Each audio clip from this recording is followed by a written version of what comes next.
Chapter 1. Winter's Whisper. The forest held its breath in the twilight hour. Snow clung to the ancient pines, their branches heavy with winter's burden. Iskra Valen moved between the trees like a shadow. Her crimson cloak the only splash of color in the monochrome landscape. Her footsteps made no sound, a skill learned through necessity rather than choice.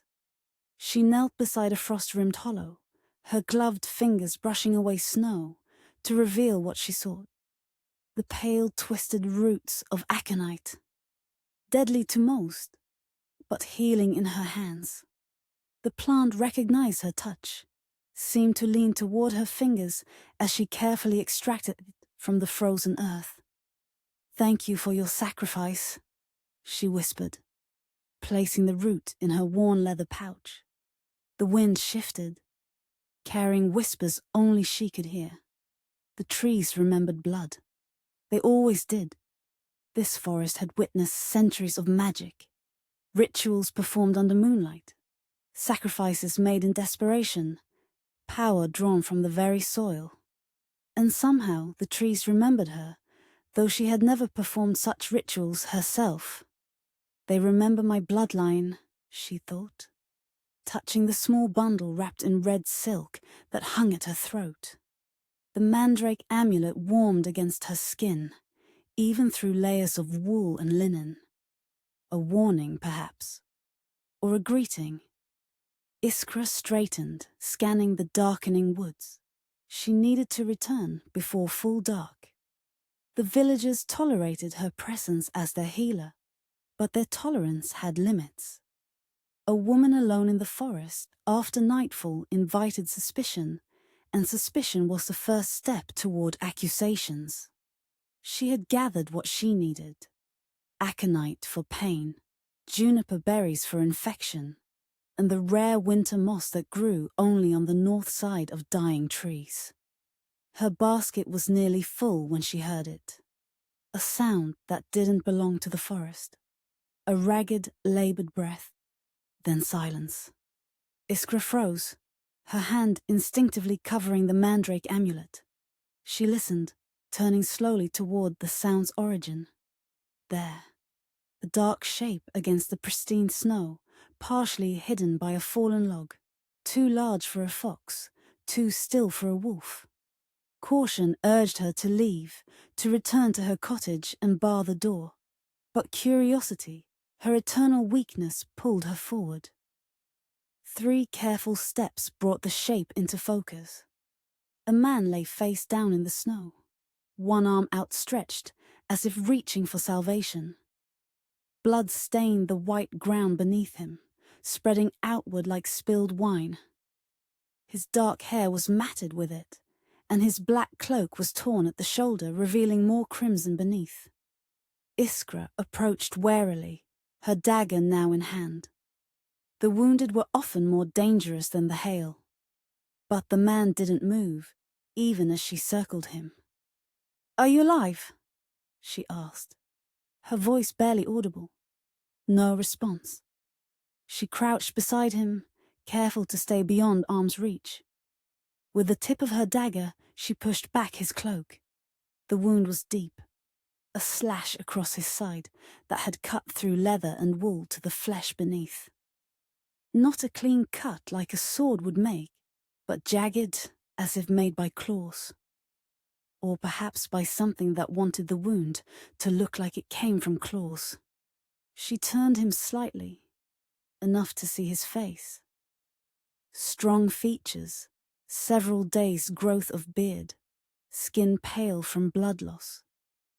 Young, perhaps a few years older than her own 24 winters. His right hand clutched something tightly. A broken wooden crucifix, its silver inlay catching the last light of day. Iskra's breath caught in her throat. The crucifix, the leather vest beneath his cloak with its distinctive stitching, the burned edges of his boots.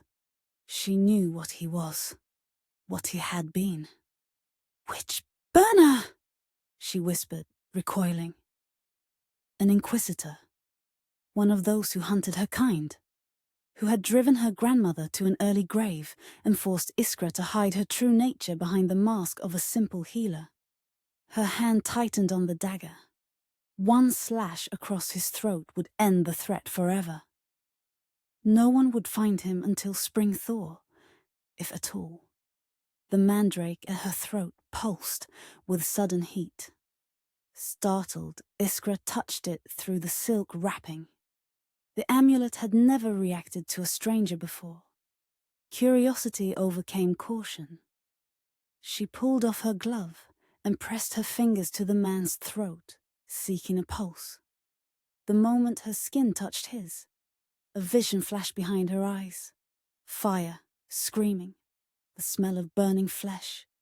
A woman tied to a stake, her face contorted in agony. And this man, younger, watching in horror, his hands bound as if he too were a prisoner rather than an executioner. Iskra jerked her hand away, gasping. The vision faded, but its imprint remained, burning in her mind like an ember. The man's eyes fluttered open for just a moment, eyes the color of a winter sky, pale blue ringed with darker blue. They focused on her face with surprising clarity before closing again. "Help me," he whispered, the words barely audible. Iskra stood, her mind racing. Every instinct told her to leave him. He was dangerous, not just because of what he was, but because of what he knew. Men like him didn't travel alone. Others would come looking. "If I let you die, no one will know," she said softly. "If I save you..." She didn't finish the thought. The mandrake pulsed again, insistent. The forest seemed to hold its breath, waiting for her decision. Iskra sighed, sheathing her dagger. "I may not survive what you remember," she told the unconscious man. "But it seems I cannot leave you to the wolves." She knelt beside him, pulling herbs from her pouch. With practiced movements, she crushed juniper berries between her fingers, mixing them with snow and a pinch of dried yarrow. She packed the mixture against his wound, whispering words in a language older than the forest itself. "Sanguis ligare, vulnus claudere," she murmured. "Bind the blood, close the wound." A faint blue light emanated from her fingertips, sinking into the makeshift poultice. The bleeding slowed, then stopped. It wouldn't heal him, but it would keep him alive long enough to reach her cottage. As she worked, snow began to fall again, erasing their tracks almost as quickly as they were made. A blessing, perhaps, or simply winter's indifference to human concerns. Iskra fashioned a crude travois from fallen branches and her cloak, then heaved the man onto it. He was heavy, but she was stronger than she looked. Necessity had taught her that too. "Come then, witch-burner," she said, grasping the makeshift handles. "Let us see what fate has in store for us both." The forest watched silently as she dragged him through the deepening snow toward the small cottage where smoke curled from the chimney like a beckoning finger. Behind them, the only evidence of their passing was a smear of blood, rapidly disappearing beneath fresh snowfall. And somewhere in the distance, a raven called once, its cry echoing through the twilight like a warning. The journey back to her cottage took twice as long, Iskra's strength tested with each step through the deepening snow. The man remained unconscious, occasionally moaning when the traveler jolted over hidden roots or stones. By the time the thatched roof of her dwelling appeared through the trees, her muscles burned with exertion. "Almost there," she muttered, though whether to herself or her unconscious charge she couldn't say. Her cottage stood apart from the village, nestled against the forest's edge. Not by choice, the villagers preferred her close enough to call upon for remedies, yet far enough that her strangeness wouldn't taint them. The arrangement suited her well enough. Privacy was worth the isolation. As she approached, Iskra whispered a few words, and the protective wards she had placed around the perimeter shimmered briefly in the twilight. Antlers buried at the four corners, salt lines beneath each window, iron nails driven into the doorframe. Simple magics, easily dismissed as peasant superstition should anyone notice them. The door swung open at her touch. With a final heave, she dragged the travois across the threshold and bolted the door behind them. Her cottage consisted of a single room, neat and orderly. Dried herbs hung from the ceiling beams.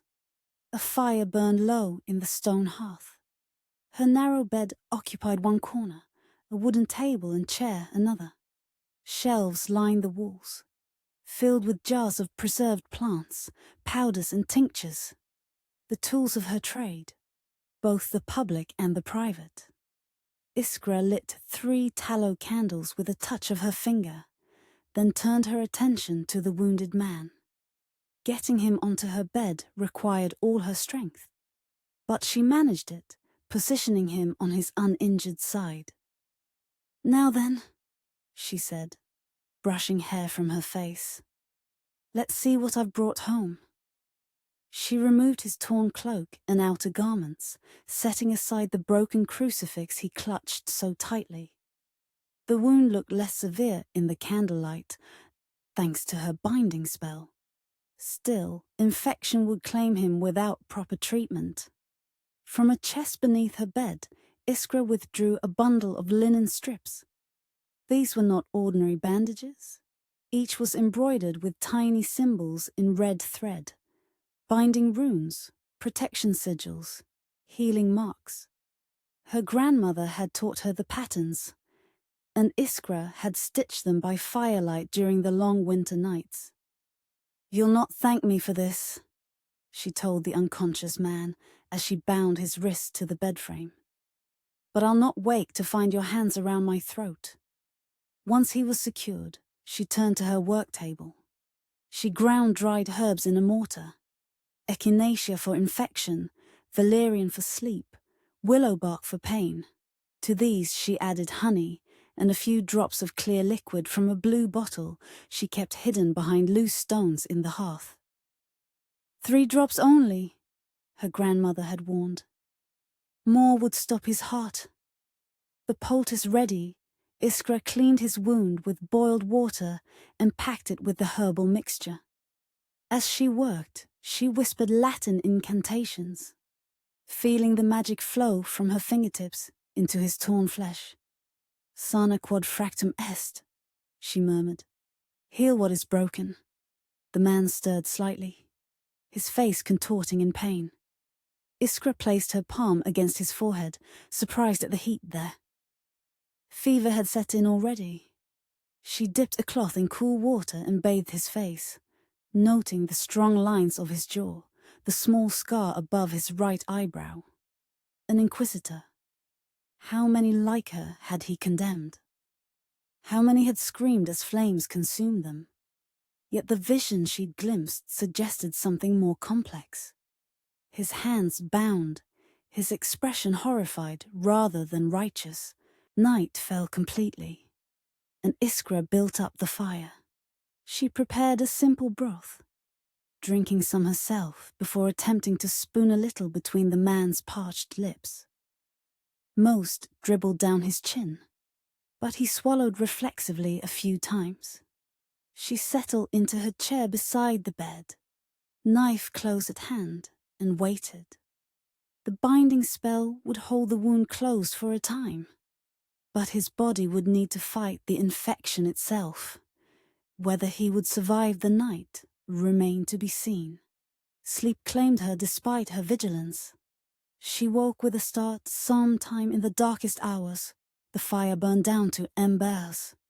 Something had disturbed her, a sound, a movement.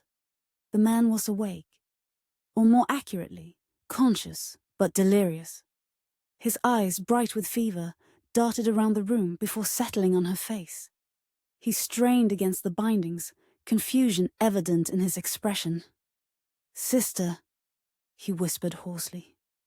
"Ingrid? I thought you were gone." Iskra stood silently, knife in hand. She wondered who this Ingrid might be. Sister by blood or sister of the faith? "You're not..." His voice faltered. "Your eyes..." Iskra realized that in the firelight, her eyes would appear as they truly were. Amber with flecks of gold, catching the light like a cat's. She turned away quickly. "Rest," she commanded, her voice low. "You're wounded." "The trial," he muttered. "I couldn't stop it. I tried. Ingrid, I swear I tried." His words dissolved into incoherent mumbling. Iskra stood motionless, her heart pounding. She could end it now. One quick slash across his throat while fever clouded his mind. He'd never feel it. Never remember her face, her eyes, her magic. His hand moved weakly against the binding, reaching toward her. "Please," he whispered. Iskra stepped back, the knife trembling in her grip. Not from fear, but from her own weakness. She couldn't kill a defenseless man, even one who represented everything she feared. "Sleep," she said, placing her palm on his forehead again. "Somnus profundus." His eyes drifted closed as her spell took hold. His breathing steadied, though the fever still burned beneath his skin. Iskra replaced the cool cloth on his forehead and added wood to the fire. Dawn arrived with a pale, hesitant light filtering through the small windows. Iskra had not slept again, choosing instead to watch the rise and fall of the stranger's chest. His fever had broken shortly before sunrise, his skin now merely warm instead of burning. She changed his bandages, pleased to see the wound already closing. Her magic, combined with the herbs, had worked well. He would live, provided infection didn't set in again. As she tied the fresh linen in place, his eyes opened, clear now, alert. He watched her silently, making no move against the bindings. The broken crucifix lay on the table beside the bed, just beyond his reach. "You're a witch," he said finally, his voice rough but steady. Iskra met his gaze coolly. "And you're an Inquisitor. It seems we both have secrets we'd rather keep." A ghost of a smile touched his lips. "Former Inquisitor." "There is no former in your line of work," she replied, gathering her supplies. "Only the dead are released from service." He studied her face with unnerving intensity. "You don't look like your mother." Iskra froze, her fingers tightening around the mortar she held. "My mother died when I was a child. You never knew her?" "No," he agreed. "But I've seen her likeness, and heard her name spoken with fear." His gaze dropped to the silk-wrapped amulet at her throat. "Iskra Valen, you shouldn't be alive." The mortar slipped from her fingers, shattering against the floor. Herbs scattered across the wooden planks, and the scent of crushed valerian filled the air. Outside, the raven called again, closer now, as if it had found what it was seeking. Chapter 2. The Healer's Burden. The silence that followed his words seemed to stretch between them like a thread ready to snap. Iskra stared at the shattered mortar, herbs scattered across the floor, valerian and rosemary mingling with dust. Outside, snow began to fall again, gentle taps against the window like hesitant fingers. "How do you know my name?" she finally asked, her voice steady despite the fear coursing through her veins. The man closed his eyes briefly. "We keep records," he said. "Names. Bloodlines. Your mother's execution was notable." Iskra turned away, unable to bear his scrutiny. She busied herself collecting the scattered herbs, though they were now useless, contaminated by the floor's dirt. "My mother died of fever when I was 7. she said flatly. You mistake me for someone else. Perhaps, he conceded, though his tone suggested otherwise. She felt his eyes on her back as she moved to the hearth, stirring the coals to life and adding kindling. The familiar task steadied her. This was her space, her sanctuary. He was the intruder here, bound and weakened. She had the advantage. For now. You know my name, she said, not looking at him. But I don't know yours. A pause. Elias, he offered. Elias Stormark. Iskra nodded, still not turning. Well, Elias Stormark, former Inquisitor. You've lost blood and your wound may fester. I've used my herbs and my skills to help you. Whether you live depends largely on your body's strength now. And whether you decide to kill me in my sleep, he added dryly. At this she did turn, a ghost of a smile touching her lips. If I wanted you dead, I'd have left you in the snow. The morning passed in tense silence. Iskra prepared a thin porridge, spooning some between Elias's lips, despite his initial resistance. She checked his wound, changing the poultice, careful to keep her touch clinical and brief. No visions came this time, either because she was prepared or because whatever connection had sparked between them required more than simple contact. Her cottage revealed itself through her movements. The careful organization of her herbs on wall shelves, bundles hanging from rafters to dry. The small altar in the corner draped with a black cloth, where 3 candles burned beside a silver bowl of clear water. The books, 3 precious volumes, hidden beneath a loose floorboard that she accessed when she thought he was sleeping. Elias watched her when his strength allowed. His gaze followed her around the small space, taking in details she wished he wouldn't notice. The protective symbols carved into the window frames, the dried mandrake root hanging above the door, the careful way she whispered to her plants as she tended them. You're not village trained, he observed, as she ground fresh herbs for his wound. Someone taught you the old ways. Iskra's hands stilled momentarily. My grandmother, she admitted. She was a midwife. Just a midwife? She met his eyes then. Is bringing life into the world so small a thing? A shadow crossed his face. No, he said quietly. It's the greatest of things. Midday arrived with a knock at her door. Iskra tensed, glancing at Elias, who had the good sense to close his eyes and feign sleep. She moved to the door, opening it just enough to see her visitor. A woman stood there, round-faced and anxious, clutching a small bundle wrapped in wool. Healer, she said, her breath clouding in the cold air. My boy's cough has worsened. The willowbark tea didn't help. Iskra stepped outside, pulling the door closed behind her. Let me see him, Marta. The woman unwrapped the bundle slightly, revealing a small boy of perhaps 3 years, his face flushed with fever.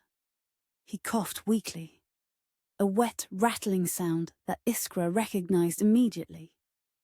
Longwort and thyme, steeped in hot water with honey, she instructed, moving to a small shed attached to the side of her cottage.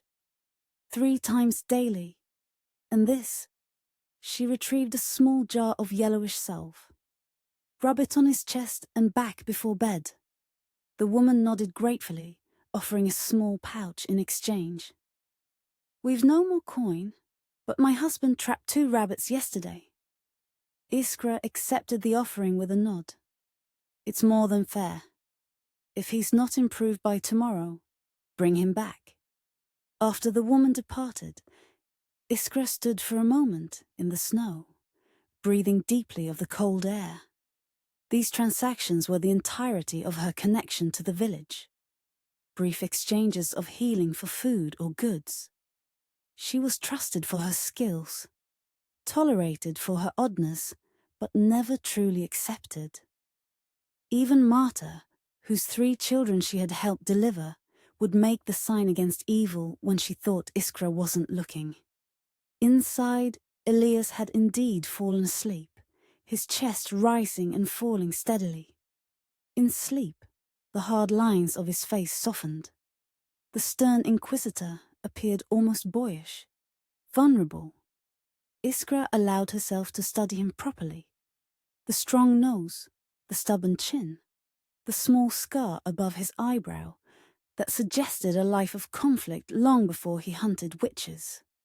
She touched the silk-wrapped amulet at her throat, a habit formed in childhood. Her grandmother had given it to her on her deathbed, wrapping Iskra's small fingers around the mandrake root and whispering, "Never remove it, never show it. It is your protection and your burden." Iskra had obeyed, though she'd never fully understood what power the dried root held. It warmed sometimes, warned her of danger, seemed to enhance her modest magical abilities. But it was also a mark of her difference, a constant reminder that she walked a path between worlds. The rabbits would make a good stew. She set about skinning them outside the cottage, letting the blood drain into the snow. As she worked, she found herself wondering what circumstance had left a witch hunter bleeding in her forest.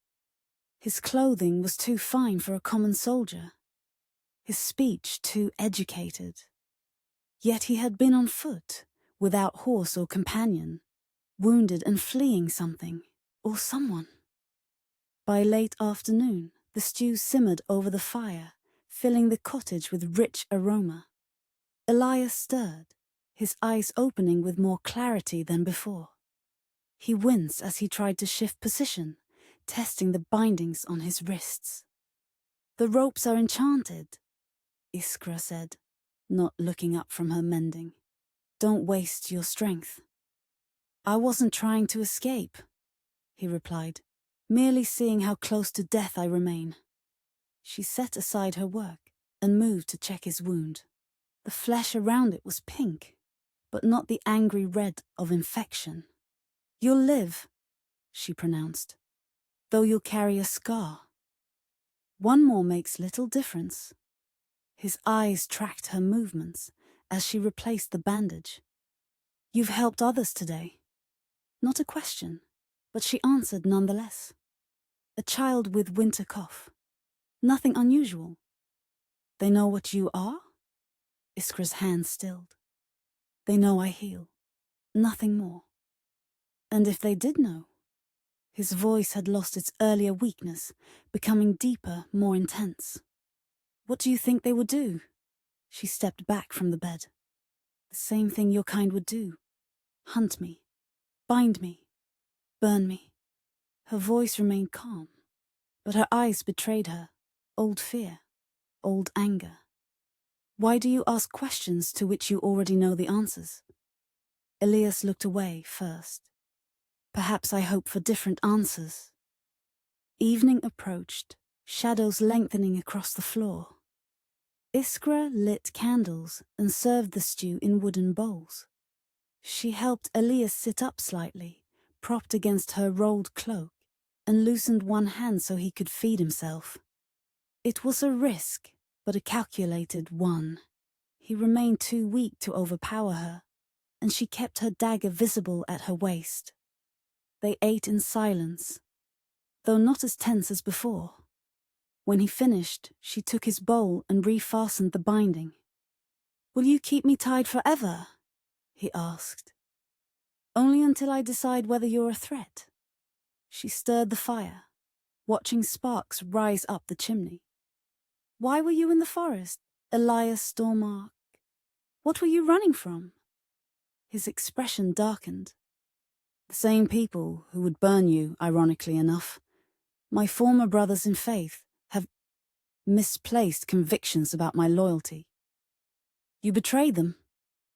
"I questioned them," he corrected. "A dangerous habit in the Inquisition." Night fell completely, and with it came a howling wind that rattled the window shutters and sent drafts scurrying across the floor. Iskra added wood to the fire and wrapped herself in a woolen blanket, settling into her chair. Another night of vigilance awaited her. "You should sleep," Elias said, watching her preparations. "I can hardly murder you in my condition." Iskra smiled faintly. "My grandmother taught me never to trust a man's word, especially one who serves the church." "Wise woman," he murmured.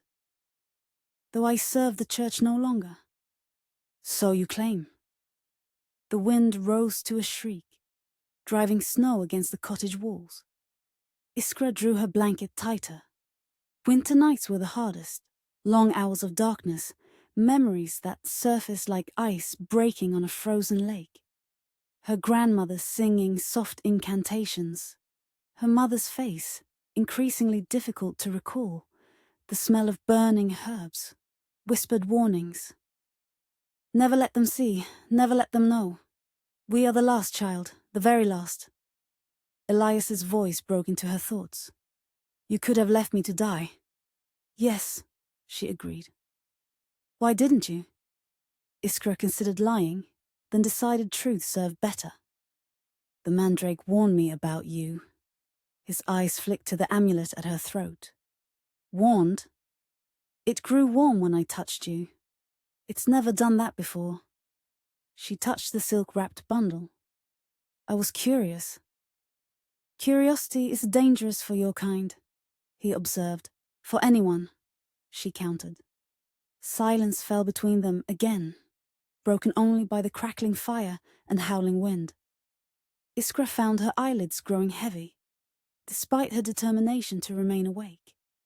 The previous night's vigil, combined with the day's work, had exhausted her more than she'd realized. She jerked awake sometime later, disoriented. The fire had burned low. The wind had died. Something had woken her. A sound. A movement. Elias was thrashing in the bed, his body rigid, face contorted in what appeared to be pain. But it wasn't physical suffering. He was dreaming, caught in some private horror. "No!" he moaned. "Stop. Please stop." Iskra approached cautiously. Caught in nightmare, he might lash out, bound or not. "Elias," she called softly. "Wake up." He didn't hear her, lost in whatever vision plagued him.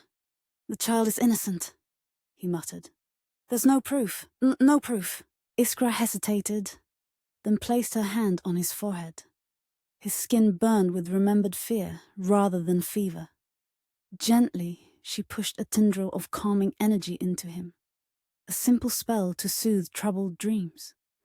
His eyes snapped open, wild and unfocused. For a moment, he didn't see her. He saw whatever haunted his sleep. Then clarity returned, along with shame. He turned away, but not before she caught the glint of moisture in his eyes. "Sister," he whispered hoarsely. "Ingrid? I thought you were gone." The same words he'd spoken in his earlier delirium. Iskra's hand remained on his forehead, cool against his heated skin. "I'm not Ingrid," she said gently. "It's Iskra. You're in my cottage. You're safe." He blinked, reality reasserting itself. The vulnerability in his expression vanished behind a carefully constructed wall. "Forgive me," he said stiffly. "The dream sometimes." "Who is Ingrid?" Iskra asked, withdrawing her hand. Pain flashed across his features. "My sister. She died. Many years ago." The way he said it told Iskra all she needed to know. Not a peaceful death, not a natural one. She nodded, accepting his partial truth without pressing for more. Everyone had ghosts. Some were simply more persistent than others. "Sleep," she said, returning to her chair. "Without dream this time." She whispered a protection charm, drawing sigils in the air that glowed briefly blue before fading. Elias watched her, no longer pretending not to see her magic. "Thank you," he said quietly. Iskra nodded again, settling back into her chair. Outside, the wind had stilled completely. The silence that followed felt like a held breath, as if the world waited for something momentous to occur. In that stillness, Iskra made her decision. She would not kill this man, this former hunter of her kind. Whatever had broken him, whatever had sent him fleeing through her forest with a wound in his side and ghosts at his heels, it had transformed him into something different, something that her grandmother might have called fatifortia. Fate changed. Whether that transformation made him an ally or merely a different kind of enemy remained to be seen. But for now, in the quiet sanctuary of her cottage, with snow falling gently outside and fire burning low within, they had reached an uneasy truce. The healer and the hunter, both burdened by their pasts, both uncertain of their futures, both, in their own ways, utterly alone. Chapter 3. Dangerous Truths. Dawn arrived with pale fingers of light stretching through frost-covered windows. Iskra had been awake for hours, grinding herbs and organizing her small workbench. She preferred to work in the quiet moments before sunrise, when the veil between worlds thinned and plants yielded their properties more readily to her touch. Behind her, Elias stirred on the narrow bed. She heard the soft intake of breath that signaled his awakening, followed by the subtle testing of his bindings. Though she kept her back to him, she felt his gaze settle on her, watchful, calculating. "Good morning, Inquisitor," she said without turning. "Former Inquisitor?" he corrected, his voice stronger than the previous day. "Though I'd prefer you not use the title at all." Iskra turned then, wiping her hands on her apron. Sleep had restored some color to his face. The fevered pallor had receded, leaving behind a man whose strength was visibly returning. A dangerous development, perhaps. "What should I call you, then?" she asked, approaching the bed with a cup of steaming liquid. "Patient? Prisoner? Uninvited guest?" A ghost of a smile touched his lips. "My name would suffice." She held the cup to his lips, careful to avoid touching him. After his nightmares, she had no desire to glimpse more of his memories. "Drink, Elias. It will help with the pain." He hesitated, nostrils flaring slightly as he caught the bitter scent. "What is it?" "If I wanted to poison you, I'd choose something less detectable," she replied dryly. He drank, grimacing at the taste, but swallowing without further complaint. When he finished, Iskra set the cup aside and moved to check his wound. The bandages needed changing. She gathered fresh linen and her herbal poultice, then paused, considering. "I need to examine your side," she said. "I'll loosen your right hand. If you try anything foolish, you'll find yourself in considerably more pain than you're already experiencing." Elias nodded, holding her gaze. "I understand." She untied his right wrist, watching his reaction carefully. He flexed his fingers, but made no move toward her or the knife at her waist. Satisfied, Iskra began unwrapping the soiled bandages. The wound looked better than expected. The jagged edges had begun knitting together, the angry redness subsiding. Her magic had worked well, perhaps too well for a simple healing charm. The Mandrake's influence, she suspected. "You have a gift," Elias observed, studying her face as she worked. "Natural talent, beyond the usual hedge witch remedies." Iskra's hands stilled momentarily. "Is that a compliment or an accusation?" "Merely an observation." His voice remained neutral, but his eyes missed nothing. "In another life, the church might have trained you as a healer." She laughed without humor. "In another life, the church might not have burned women for knowing which herbs cure fever." Silence fell between them as she applied fresh poultice and rewrapped his wound. When she finished, she rebandaged his right arm, though less tightly than before. His increased mobility was a calculated risk. She needed to see how he would use it. "You should eat," she said, moving to the hearth where porridge simmered. "Regain your strength." "So I can leave sooner?" he asked, watching her pour the simple meal into wooden bowls. "So you can answer my questions without falling unconscious," she countered, returning with the food.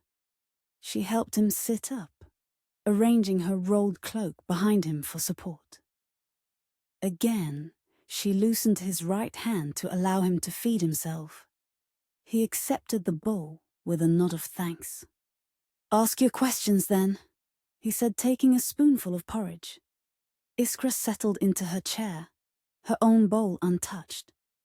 "What brought you to my forest, bleeding and alone?" Elias's expression closed slightly. "Misfortune," he said vaguely. "I was traveling to Copenhagen when I was set upon by bandits. They took my horse, my supplies.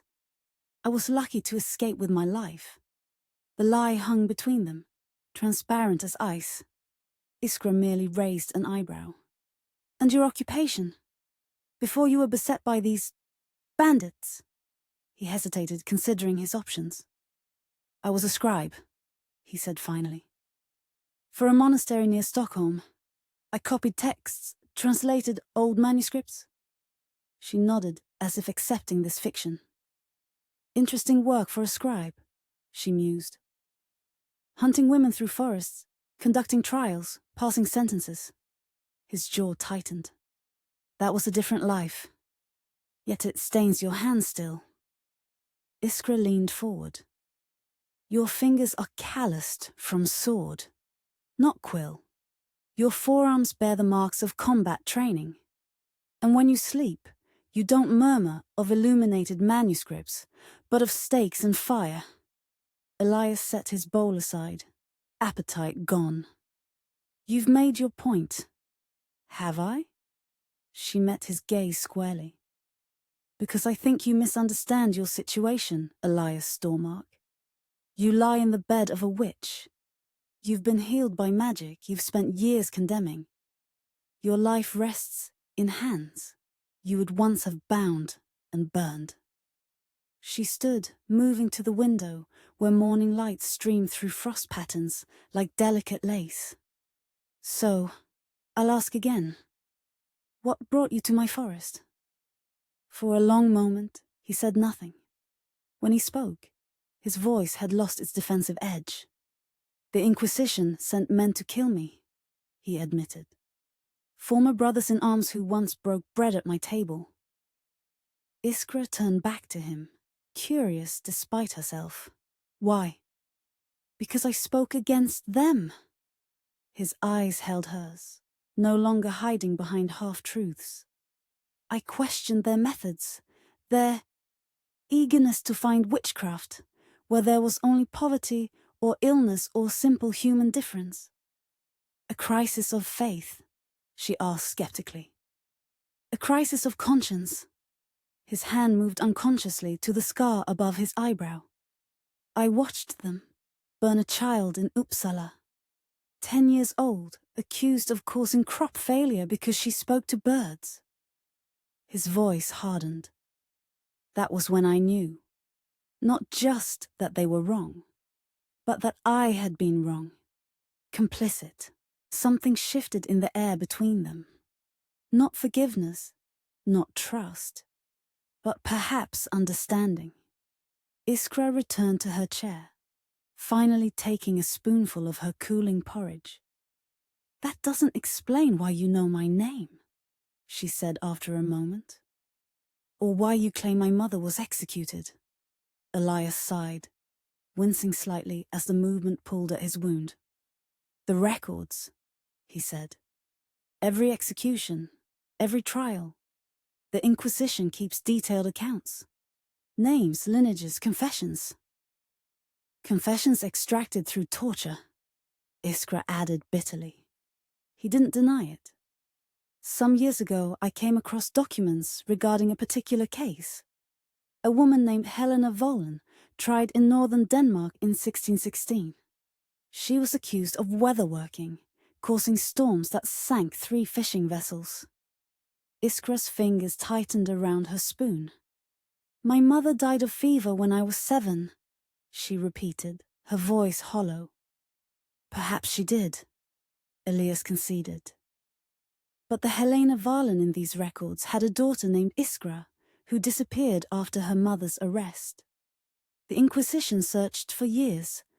A child who had potentially inherited her mother's abilities was considered a matter of grave concern. The porridge turned to ash in Iskra's mouth. She set her bowl aside, struggling to maintain her composure. You have me at a disadvantage, she said finally. You know my history, or think you do, while I know little of yours. A fair observation. Elias shifted, trying to find a more comfortable position. What would you know? Why you became an Inquisitor? What drove you to hunt people like me? He looked away, gazing at the fire as if the answer lay in its dancing flames. My sister Ingrid was accused of witchcraft when I was 16. I watched them take her, torture her, burn her. I was powerless to stop it. Iskra frowned. So you joined them? The very people who murdered your sister? I thought I could change them from within, he said, self-recrimination evident in his voice. Naive, I know. I believed if I rose through their ranks, I could guide investigations toward actual evil rather than superstition and fear. And instead you became one of them. Yes. The admission seemed to cost him. Until Uppsala. Until the child. Morning advanced, sunlight strengthening, illuminating dust motes that danced between them like physical manifestations of the tension in the air. Iskra moved to the window again, needing distance from his confession and the memories it stirred in her own heart. Behind her, she heard Elias shift on the bed. May I ask a question of my own? She nodded without turning. The mandrake you wear? He said. I've seen its like before. In Prague, there was a coven that used such talismans for protection and power. They called them heart roots. Iskra touched the silk-wrapped bundle at her throat. My grandmother gave it to me before she died. Said it was my protection and my burden.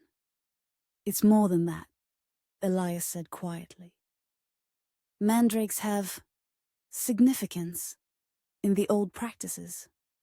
They're said to scream when pulled from the earth, to drive mad those who hear them, to possess their own spirits, their own will. She turned then, studying him. You know much for a man who claims to have turned his back on witch hunting. A rueful smile touched his lips. Knowledge doesn't disappear simply because one's purpose changes. Iskra approached the bed again, suddenly curious. You said you were heading to Copenhagen when you were attacked. Why? There's a scholar there, he explained. A former priest who now collects historical texts on folk practices and old religions. I thought he might help me understand certain things I discovered before I left the Inquisition. What things? Elias hesitated, then seemed to reach a decision. Evidence that the witch trials are not merely misguided religious fervor, but deliberate extermination of certain bloodlines. Families that carry old knowledge, old power. The implication hung between them. Iskra sat on the edge of the bed, forgetting momentarily to maintain her distance. Like my mother's family. Like the Valens, he agreed. And others. The Aldermans, the Rosens, the Storgards. A chill ran through her that had nothing to do with the winter morning. Who would orchestrate such a thing? The church. Not the church as a whole, Elias said. Something within it. A sect, perhaps, or a faction with its own agenda. They call themselves the Order of the Ashen Hand. The name meant nothing to Iskra, yet the mandrake at her throat flared with sudden heat. She gasped, her hand flying to the amulet. Elias watched her reaction with keen interest. It recognizes the name, he observed. It burns, she admitted, pulling the silk wrapping aside slightly. The dried root seemed to pulse against her skin, its twisted form more like a tiny withered heart than ever. Without thinking, Elias reached out with his freed hand, fingers stopping just short of touching the mandrake. May I? Iskra hesitated. No one had ever touched her amulet, not since her grandmother had placed it around her neck. To allow another to do so, especially a former witch hunter. Yet something in his expression, a blend of scholarly curiosity and genuine concern, made her nod slightly. His fingers brushed the dried root, and immediately both of them gasped. A spark of energy passed between them, like lightning in miniature. Images flashed through Iskra's mind. Not memories this time, but something else. A stone circle. A book bound in dark leather. A silver dagger. Blood dripping onto snow. Elias snatched his hand away, his eyes wide. Did you feel that? Yes, she whispered, shaken. Did you see? The stone circle, he confirmed. The book. They stared at each other, mutual wariness giving way to something more complex. Whatever had just happened, it had been shared. A connection neither had anticipated nor fully understood. Iskra stood abruptly, needing to re-establish distance. Her heart raced, and not entirely from fear. The sudden awareness of him as a man rather than a threat discomforted her. His eyes, the precise blue of winter sky. The strength in his hand, now gentle, where it had once wielded sword against her kind. The intelligence behind his gaze, questioning rather than condemning. You should rest, she said, her voice not entirely steady. Your body still heals. Elias nodded, but his eyes never left her face. Iskra, he said softly. The sound of her name on his lips sent an unexpected shiver through her. Yes? Thank you, for not leaving me in the snow. Such simple words, yet they carried the weight of everything unspoken between them. The hunter and the hunted, the healer and the wounded. Two souls adrift in a world that had given them every reason to hate each other. Yet here they were, connected by something neither fully understood. Don't make me regret it, she replied. But the edge had gone from her voice, replaced by something dangerously close to warmth. Outside, snow began to fall again, soft and silent. Inside, embers glowed in the hearth, casting the cottage in warm amber light. Between them, something had changed. Not trust, not yet, but the possibility of it. And beneath that, like a current running deep and swift, the first stirrings of an attraction neither had expected nor welcomed. Dangerous truths, indeed. Chapter 4. Whispers of the Past. Afternoon shadows lengthened across the cottage floor as Iskra moved quietly about her tasks.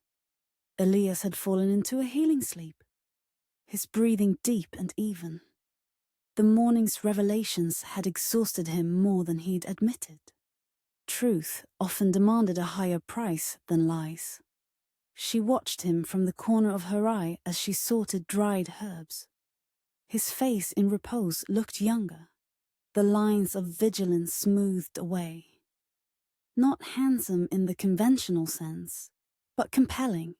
Strength tempered by intelligence, determination marked by doubt. A dangerous combination. When she was certain he wouldn't wake, Iskra knelt beside the hearth and carefully removed 3 loose stones from the wall. Behind them lay a small cavity, home to her most precious possessions. A silver pendant that had belonged to her mother, a lock of white hair tied with red thread, and a book bound in faded leather, its spine cracked with age. The grimoire had been her grandmother's, and her grandmother's before that, passed down through generations of Valen women. Its pages contained not just spells and remedies, but family history, warnings, prophecies. Some pages were written in languages Iskra couldn't read. Others in codes she was still deciphering. She carried the book to her workbench, glancing once more at Elias to ensure he slept. Then, with reverent hands, she opened the grimoire to its center, where a ribbon marked her place. "Show me what I need to know," she whispered, running her fingers over the yellowed parchment. The pages seemed to warm beneath her touch, responding to her blood, her intent. She closed her eyes, allowing her mind to empty of conscious thought. When she opened them again, the book had fallen open to a different section. Older pages, the ink faded to sepia, the handwriting spidery and foreign. The text was in Latin, which Iskra read haltingly. Her grandmother had insisted she learn the basics, though her education had been cut short by the old woman's death. She traced the words with her finger, translating slowly. "Beware the men of ash and flame, who hunt the old blood through generations. They bear the mark of the severed hand upon their hearts, though not upon their flesh. They seek not salvation, but extinction, for in our veins runs a power they covet yet cannot possess." Below this warning was a crude drawing of a hand, palm forward with a flame at its center. The Order of the Ashen Hand, as Elias had called them. So her ancestors had known of them, had warned against them. She turned the page, finding a list of names, families marked for destruction.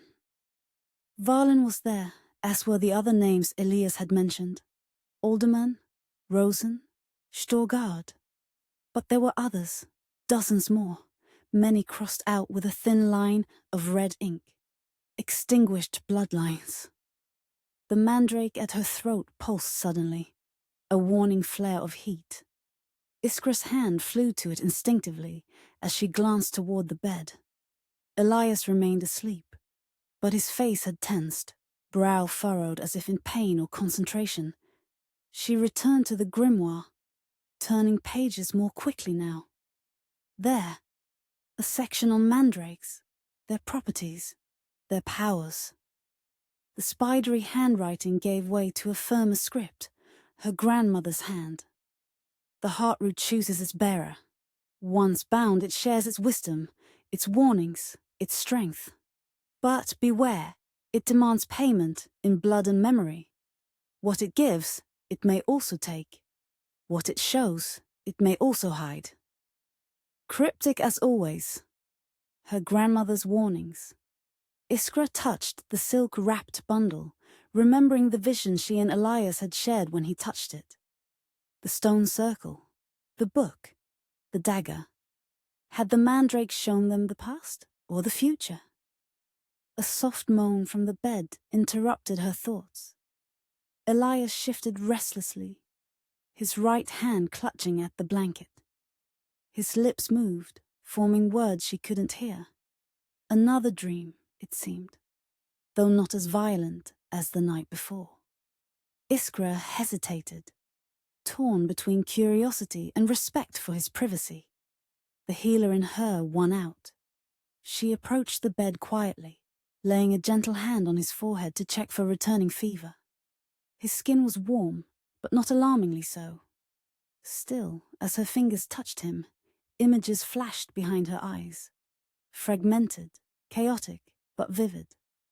A young Elias, perhaps 16, screaming as soldiers dragged a fair-haired girl from a modest home. The same girl, older now, her face gaunt, standing before black-robed judges. "I am no witch," she insisted, her voice breaking. "I only helped her birth come easier." Flames. rising, screams, fading. Elias held back by two men fighting to reach the pyre. A different scene.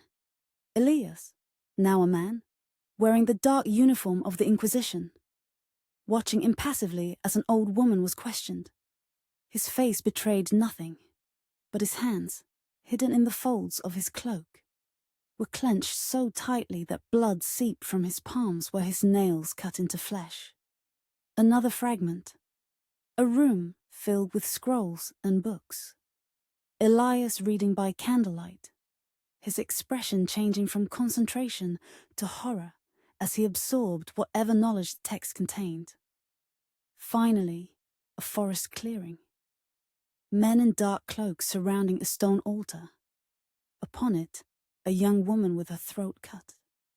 Blood draining into a silver bowl. One man raising the bowl, drinking deeply, then passing it to others. On his chest, visible as his cloak fell open, a tattoo of a hand with a flame at its center. Iskra pulled her hand away, gasping. These were not just dreams. They were memories. Elias's past revealed in fragments through her touch. The Mandrake had enhanced her natural ability to glimpse others' memories, turning brief flashes into detailed visions. Elias's eyes snapped open, disoriented at first, then focusing on her face. "What did you see?" he asked hoarsely, as if he knew exactly what had happened. She stepped back, unsettled by the intensity of his gaze. "Nothing," she lied.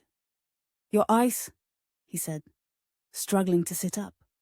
"They change color. Gold, like a cat's. That happens when you use your power." Iskra turned away, moving back to her workbench where the grimoire still lay open. "You were dreaming," she said. "I checked for fever, and saw my memories. It wasn't a question. My sister, the trials. What else?" She closed the grimoire, her back still to him. Men in a forest. A ritual. Blood. Silence stretched between them, taut as a bowstring. When Elias finally spoke, his voice was low, controlled. "That was the night I decided to leave the Inquisition. What you saw, it wasn't an official trial or execution. It was sacrifice." Iskra turned to face him. "The Order of the Ashen Hand." He nodded grimly. "Their inner circle. I had been investigating disappearances. Young women from the bloodlines they targeted. I followed my superior one night, thinking he was meeting an informant. Instead, I witnessed that." "You didn't stop them," she observed. No accusation in her tone, merely statement of fact. "I was one man against 12, he said. "I would have died, and no one would have known the truth." His jaw tightened. "But I documented everything. Names, dates, locations. I sent copies to 3 trusted contacts before confronting my superior with what I knew." "And they tried to kill you?" "Not immediately. First they tried to recruit me." A bitter smile touched his lips. "Offered me power, position, knowledge. When I refused, the hunt began." Iskra returned to the bed, perching on its edge with the grimoire in her lap. "My ancestors knew of them," she said, opening the book to the page with the hand symbol. "They left warnings." Elias studied the faded drawing, recognition flaring in his eyes.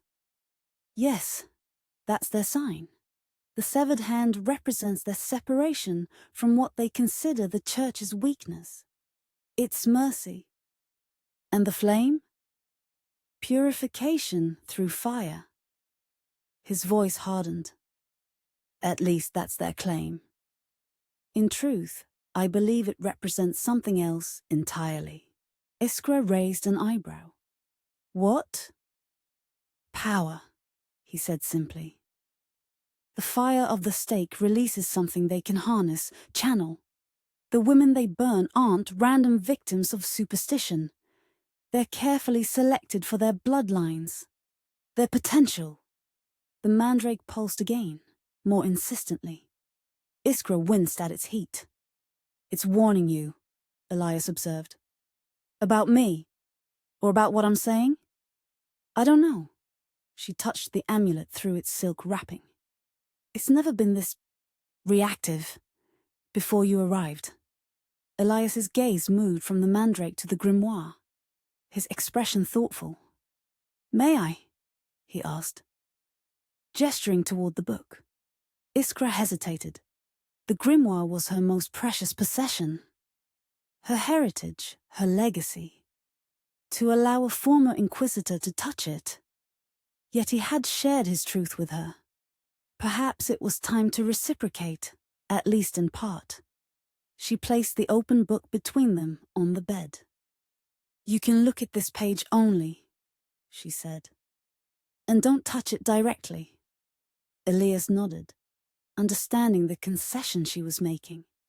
He studied the list of names, his brow furrowing. Some of these I recognized from Inquisition records. Others, he pointed to a name near the bottom, careful not to touch the parchment. Stormark. My family name. Iskra frowned. But you were an Inquisitor. You hunted witches. My sister had the gift, he said quietly. Not me, but the blood runs in our line, apparently. He looked up, meeting her eyes. Perhaps that's why I was able to see the truth eventually. Why I couldn't continue the hunt once I understood what it really was. The revelation hung between them, altering the dynamic yet again. Not just hunter and hunted, but distant kin of a sort. Both carrying the old blood, though manifesting differently. Your wound, Iskra said suddenly. It wasn't made by claws or bandits, was it? Elias shook his head. A ritual dagger. Silver, inscribed with runes. They caught up with me 2 days' journey from here. I killed 2 before the 3rd wounded me. I managed to escape into the forest, but lost my horse, my supplies. And nearly your life, she finished. Yes. His eyes held hers. Until you found me. The air between them seemed to thicken, charged with unspoken possibilities. Iskra became acutely aware of their proximity, of the warmth radiating from his body, of the way his gaze lingered on her face. The attraction she'd felt earlier returned, stronger now, complicated by this new understanding. She stood abruptly, taking the grimoire with her. You should eat, she said, her voice not entirely steady. Regain your strength. As she moved toward the hearth, Elias's voice stopped her. Iskra. She turned, finding him watching her, with an expression she couldn't quite interpret. Concern, perhaps, or warning. The Order won't stop hunting me, he said. And if they learn I've found you, a Valen, alive and with power, they'll come for you too. They've been hunting my family for generations, she replied. I've survived this long. This is different. He shifted, wincing slightly as the movement pulled at his wound. The sacrifices are increasing. Something's coming. A convergence. A ritual of some kind. They're gathering power for a purpose. The Mandrake flared again, so hot it nearly burned her skin. Iskra gasped, pulling the amulet away from her throat. Through the silk wrapping, she could see a faint glow, pulsing like a heartbeat. What's happening? Elias asked, alarmed. I don't know. She unwrapped the silk with trembling fingers, revealing the twisted root fully for the first time since her grandmother had given it to her. The Mandrake had changed. What had once been a dried, withered thing now seemed almost alive. The twisted limbs more defined, the knob at its top more distinctly head-like. And at its center, where the main root forked, a small crimson spot appeared like a drop of fresh blood. It's awakening, Elias whispered, awe and fear mingling in his voice. Iskra stared at the transformed amulet. What does that mean? I don't know, he admitted. But in the texts I studied, mandrakes were said to sleep until needed, to awaken only in times of great danger or great power. Outside, the wind rose suddenly, rattling the shutters. The fire in the hearth flared, then dimmed, as if responding to an unseen presence. The cottage itself seemed to hold its breath. Iskra felt it then, a shift in the air, in the energy around them. Something approaching, something seeking. "They found me," Elias said, his voice tight. He struggled to sit up fully, reaching for the knife at her waist. "Untie me. Now." The urgency in his tone brooked no argument. Iskra quickly untied his remaining bonds, helping him to his feet. He swayed slightly, still weak from his wound and days of inactivity, but determination steadied him. "How many?" she asked, moving to the window to peer through a crack in the shutters. "I don't know. 3, perhaps 4. He tested his weight, grimacing. "We need to leave. Now." "We?" Iskra turned to him, surprised. "I'm not leaving my home." "You must." His eyes held hers, intense and unwavering. "They won't just kill you, Iskra. They'll use you. Your blood. Your power." The mandrake pulsed in her hand, as if confirming his words. Iskra closed her fingers around it, feeling its strange warmth, its subtle vibration. "How did they find you?" she asked, already moving to gather essentials. Her grimoire, herbs, a small bag of coins hidden beneath a floorboard. "The wound," Elias explained, pulling on his torn cloak. "The dagger that made it was enchanted, meant to mark me, like a hound following a scent." Iskra paused in her preparations. "Then leaving won't help. They'll follow wherever we go." "Not if we can break the enchantment." He glanced at the mandrake in her hand. "Your amulet, it has power. Real power. Perhaps enough to counter their magic." She looked down at the twisted root, doubt clouding her features. "I don't know how to use it that way. I don't even fully understand what it is." "But you feel its connection to you," he pressed. "It responds to your blood, your lineage." True enough. The mandrake had always been more than a simple charm to her. A presence, a guide, sometimes a warning. But to deliberately channel its power, she had never attempted such a thing. The wind outside grew stronger, howling now like a living thing. Through the window, Iskra caught a glimpse of movement at the forest's edge. A shadow detaching itself from the trees, then another. Decision made, she quickly rewrapped the mandrake in its silk and hung it around her neck. "There's a root cellar," she said, moving to the hearth. "Hidden entrance beneath the stones." Together, they lifted the hearthstones, revealing a narrow opening and a ladder leading down into darkness. Iskra grabbed a candle, lighting it with a whispered word, rather than bothering with flint and steel. "Go," she urged, handing him the light. "I'll follow." Elias hesitated. "What are you going to do?" A grim smile touched her lips. "Buy us time." He looked as if he might argue, then nodded once and began descending the ladder, moving carefully to accommodate his injury. When he was safely below, Iskra turned to her workbench. Quickly, methodically, she mixed powders from various jars. Sulfur, saltpeter, ground herbs with properties beyond the medicinal. To these she added 3 drops of her own blood, pricked from her finger with the point of her knife. "Ignis defensorum," she whispered, infusing the mixture with intent, with power. Outside, voices now, men calling to each other as they approached the cottage. Boots crunching on snow. The distinctive sound of swords being drawn. Iskra scattered her mixture in a circle around the room, paying special attention to the doorway and windows.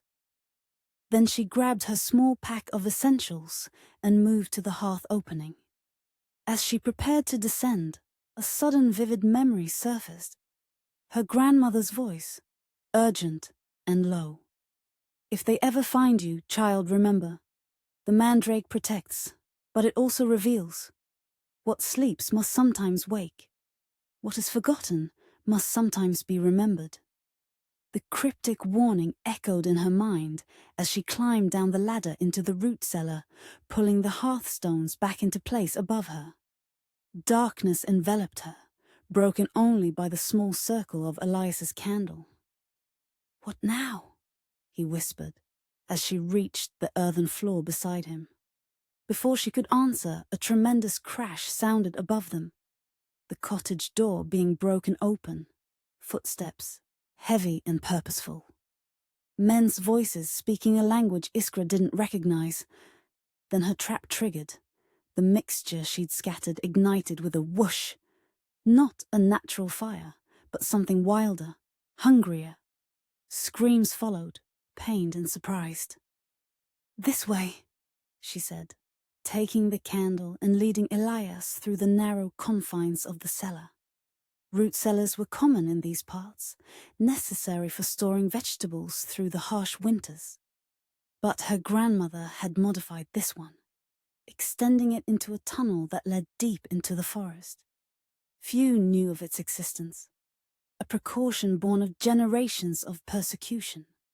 They moved as quickly as Elias's injury allowed, the sounds of chaos above them gradually fading. The tunnel was low, forcing them to stoop, and rough-hewn, its walls supported by timber braces at intervals. "Where does this lead?" Elias asked, his breath visible in the cold air. "To a clearing about 1/2 mile into the forest," Iskra replied. "There's a stone circle there, ancient, predating the village." He caught her arm, stopping her. "A stone circle? Like in the vision?" She nodded, the significance not lost on her. "The Mandrake showed us true, it seems." They continued in silence, each lost in thought. The tunnel gradually sloped upward, the air growing fresher. Finally, they reached a crude wooden ladder leading to a trapdoor overhead. "Wait," Iskra whispered, extinguishing the candle. "Let me check first." She climbed the ladder and pushed against the trapdoor cautiously. It opened onto night sky, stars visible through bare branches. Snow had begun falling again, soft and silent. She listened intently, but heard nothing beyond the natural sounds of the forest. "It's clear," she called softly, climbing out and helping Elias up after her. They emerged into a small clearing ringed by ancient oaks. At its center stood 7 standing stones, weathered and covered with lichen, arranged in a circle around a larger central stone that resembled an altar. Snow dusted their tops like white caps. "The old place," Elias murmured, recognition in his voice. "I've seen its like before." Iskra moved toward the circle, drawn by something she couldn't name. The mandrake at her throat pulsed steadily now, its heat a constant presence against her skin. As she stepped between 2 of the standing stones, entering the circle proper, a strange sensation washed over her, like walking through a curtain of water, though she remained dry. The air inside the circle felt different, charged with potential. Elias followed, his expression wary but curious. "What is this place?" "A sanctuary," she replied, though the knowledge came from somewhere beyond conscious thought. "A crossing point." She approached the central stone, noting ancient carvings nearly erased by time and weather. Spirals, knots, symbols, similar to those in her grimoire. Without thinking, she placed her palm against the cold surface. The mandrake flared with sudden, intense heat. Iskra gasped, her other hand flying to the amulet. Through the silk wrapping, She felt it pulse once, twice, 3 times, like a heart beating. The stone beneath her palm warmed, responding to the mandrake's call. The carvings began to glow with a soft blue light, illuminating the clearing with an otherworldly radiance.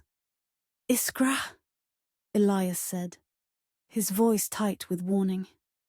"Something's happening." She turned to find him staring past her, his face pale in the strange light. Following his gaze, she saw a figure standing just outside the stone circle. A woman in a flowing white dress, her hair long and fair, her features hauntingly familiar. "Grandmother?" Iskra whispered, disbelieving. The figure smiled sadly, shaking her head. When she spoke, her voice seemed to come from everywhere and nowhere at once. "The blood remembers, child. The root awakens. They come for what was hidden, for what was lost." "Who are you?" Elias demanded, moving to stand beside Iskra. The woman's gaze shifted to him, recognition flaring in eyes too old for her youthful face. "The hunter becomes the guardian," she observed. "As it was foretold." "What was foretold?" Iskra asked, confusion and awe warring within her. "Who are you?" "I am what remains," the woman replied cryptically. "A memory, a warning." Her form began to fade, becoming translucent. "Find the book. Complete the circle. Remember, Iskra Valen." Her final words hung in the air as her image dissolved completely. "You shouldn't be alive, yet in your survival lies their undoing." The blue light faded from the stones, leaving them in darkness broken only by starlight reflecting off snow. The mandrake cooled against Iskra's skin, returning to its dormant state. She and Elias stood in stunned silence, the echo of the apparition's words hanging between them like frost in still air. "What book?" Elias finally asked, his voice hushed. Iskra shook her head, still trying to process what they'd witnessed. "I don't know, but I think—" She touched the mandrake, feeling its subtle pulse. "I think we're about to find out." In the distance, a wolf howled, a long, mournful sound that seemed to carry both warning and welcome. The past had spoken. The mandrake had awakened. And somewhere in the night, hunters still searched, unaware that their quarry had found sanctuary in the very place their kind had sought to destroy. The whispers of the past had become the harbingers of the future. And in that future, Iskra sensed, lay answers she had never known to seek, and dangers she had never thought to fear. Chapter 5. Marked by Fire.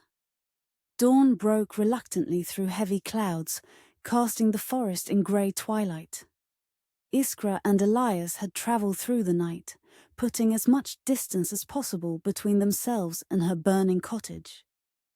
They'd followed game trails through the densest parts of the forest, where the snow lay shallow beneath the protective canopy of pine boughs. Iskra moved with the confidence of one who knew these woods intimately. Elias followed, his strength gradually failing as the night wore on. His wound had begun bleeding again, a dark stain spreading across the makeshift bandage she'd fashioned from torn cloth. "We need to stop," she said finally, noting his labored breathing. "You're pushing yourself too hard." "They'll still be hunting," he argued, though his face had grown pale with exertion. "And they'll find us more easily if you leave a trail of blood," she countered. "Besides, I know where we are. There's shelter nearby." The shelter proved to be a hunter's cabin, abandoned years earlier when its owner had never returned from a winter expedition. Local villagers considered it cursed. Iskra considered it convenient. She'd maintained it secretly, storing emergency supplies and using it occasionally when gathering certain herbs required overnight stays in the forest. The single-room structure was crude but sound, its existence hidden by surrounding pines and a small enchantment that discouraged casual discovery. Iskra whispered a brief incantation to dispel her own protective spell before ushering Elias inside. "It's not much," she said, lighting a small fire in the stone hearth, "but it will keep us hidden while we decide our next move." Elias sank onto a rough wooden bench, exhaustion evident in every line of his body. "Thank you," he said simply. Iskra busied herself treating his wound, grateful for the small supply of herbs and bandages she kept stored in the cabin. The silence between them felt different now, companionable rather than wary, though uncertainty still lingered. As she worked, Elias studied her face in the firelight. "I didn't tell you everything," he said finally, "about how I recognized your name." Iskra's hands paused momentarily before resuming their work. "I assumed as much." He took a deep breath, as if preparing himself. "The Valen trial wasn't just another witch hunt to me. It was formative." His eyes took on a distant look, seeing not the cabin walls but memories from years earlier. "It was the first time I questioned our purpose." "Tell me," she said, her voice neutral despite the tension gathering in her chest. Elias nodded, his mind clearly drifting back to that time. It was a 1616. I had been with the Inquisition for nearly 2 years. Helsingør, Denmark, 1616. The prison cell reeked of human misery, sweat, blood and fear, condensed into a miasma that never dissipated, despite the sea breeze that occasionally wafted through the high, barred window. Elias Stormark, 20 years old and already rising within the ranks of the Inquisition, fought to keep his expression neutral as he faced the prisoner. Helena Valen sat on a wooden bench bolted to the stone wall, her wrists raw from manacles, her once fine dress torn and filthy. Despite her circumstances, she maintained a quiet dignity that unsettled Elias more than screams or pleas would have. "You understand why you've been brought here," he began, following the familiar script. "Witnesses have testified to your unnatural acts, storms conjured to sink fishing boats, crops withered by your malice. A child struck ill after you quarreled with his mother." Helena's eyes, amber with flecks of gold, unsettlingly similar to her daughter's, regarded him steadily. "I understand that fear makes men see what they wish to see," she replied, her voice surprisingly strong. "I cannot control the weather, Inquisitor. I cannot wither crops or sicken children.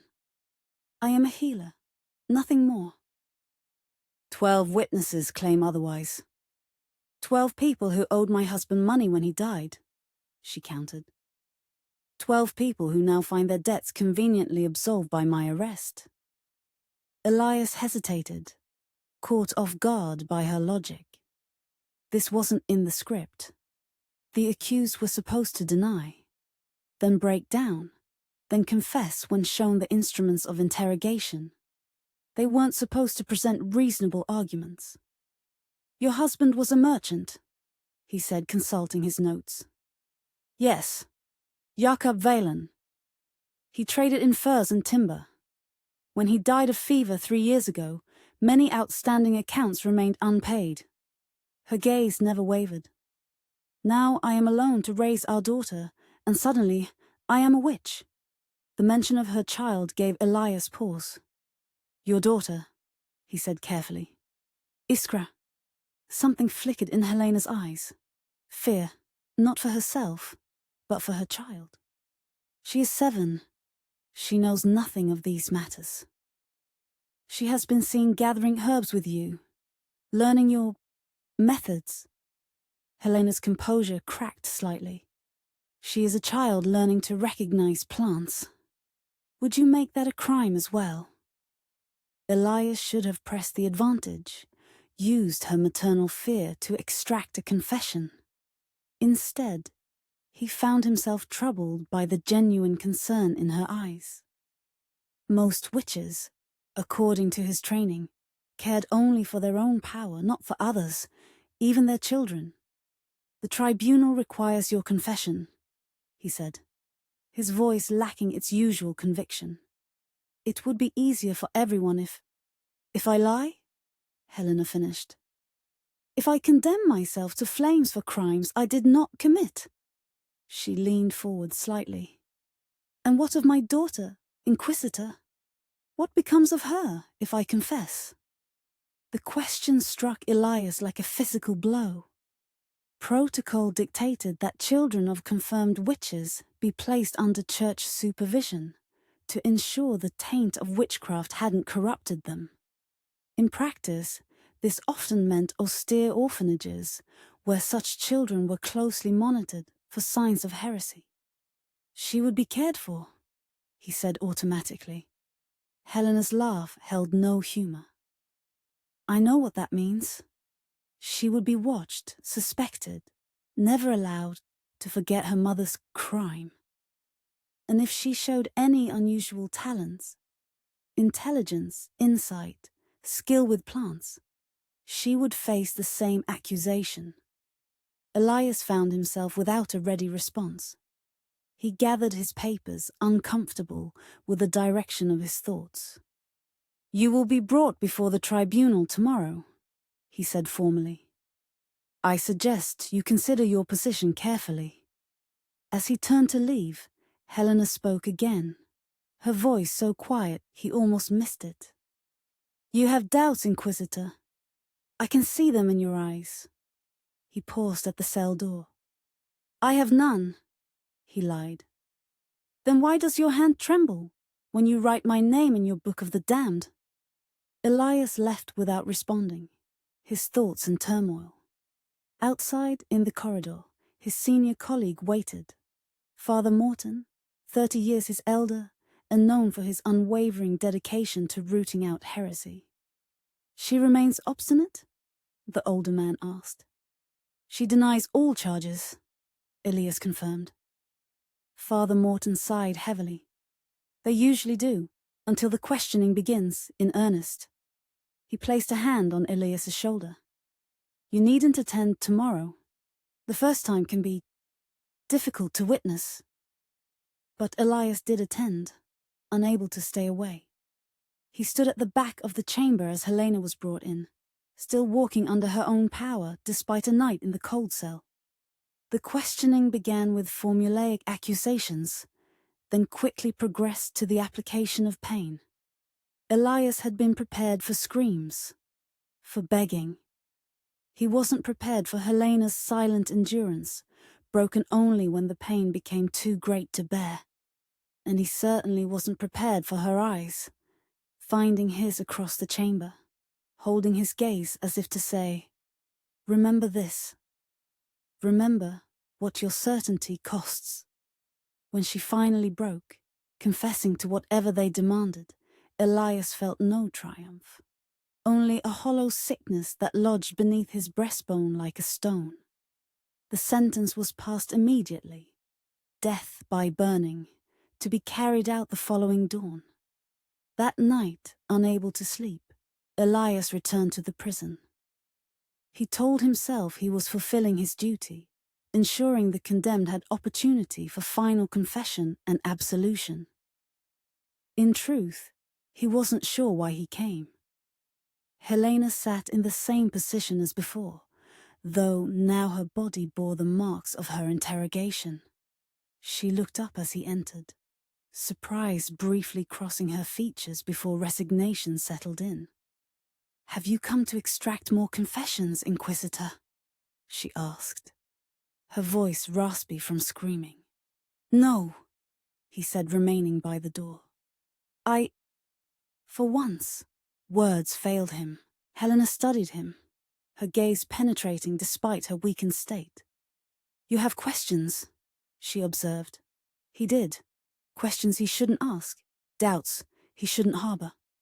Your daughter, he said finally. Where is she? A slight smile touched Helena's cracked lips. Safe. Beyond your reach. She should be brought in. Examined. So she can join me at the stake? Helena's voice hardened. No, Inquisitor. My daughter will live. Something in her certainty unsettled him. The Church will find her eventually. Perhaps. But by then, she will be prepared. Helena shifted, wincing at the movement. You don't believe I'm a witch, do you? Not truly. The question was dangerous. For her to ask, for him to answer. Yet in this space between night and dawn, with the death already promised, truth seemed less perilous than deception. I don't know what to believe anymore, he admitted. Helena nodded, as if his answer confirmed something. May I ask a favor, Inquisitor? Not for myself, but for the doubt I see in your eyes. Elias hesitated, then nodded once. Remember this day, she said simply. Remember my face. And when the time comes, when you meet others like me, ask yourself not what you've been taught to believe, but what you see with your own eyes. The next morning, Helena Valen burned. Elias watched from his place among the Inquisitors, his face a careful mask that betrayed none of the turmoil within. As the flames rose, he thought he saw something pass from Helena to the sky. Not her soul, as the priests would claim, but something else, something bright and purposeful. And for just a moment, he wondered if perhaps some of the stories were true after all. I search for your daughter, for you afterward, Elias finished, his voice rough with remembered emotion. Not to harm you, but I'm not sure why. Perhaps to assure myself that something good had survived that horror. Iskra sat motionless, her face pale, her hands clenched in her lap. She wasn't my mother, she said finally.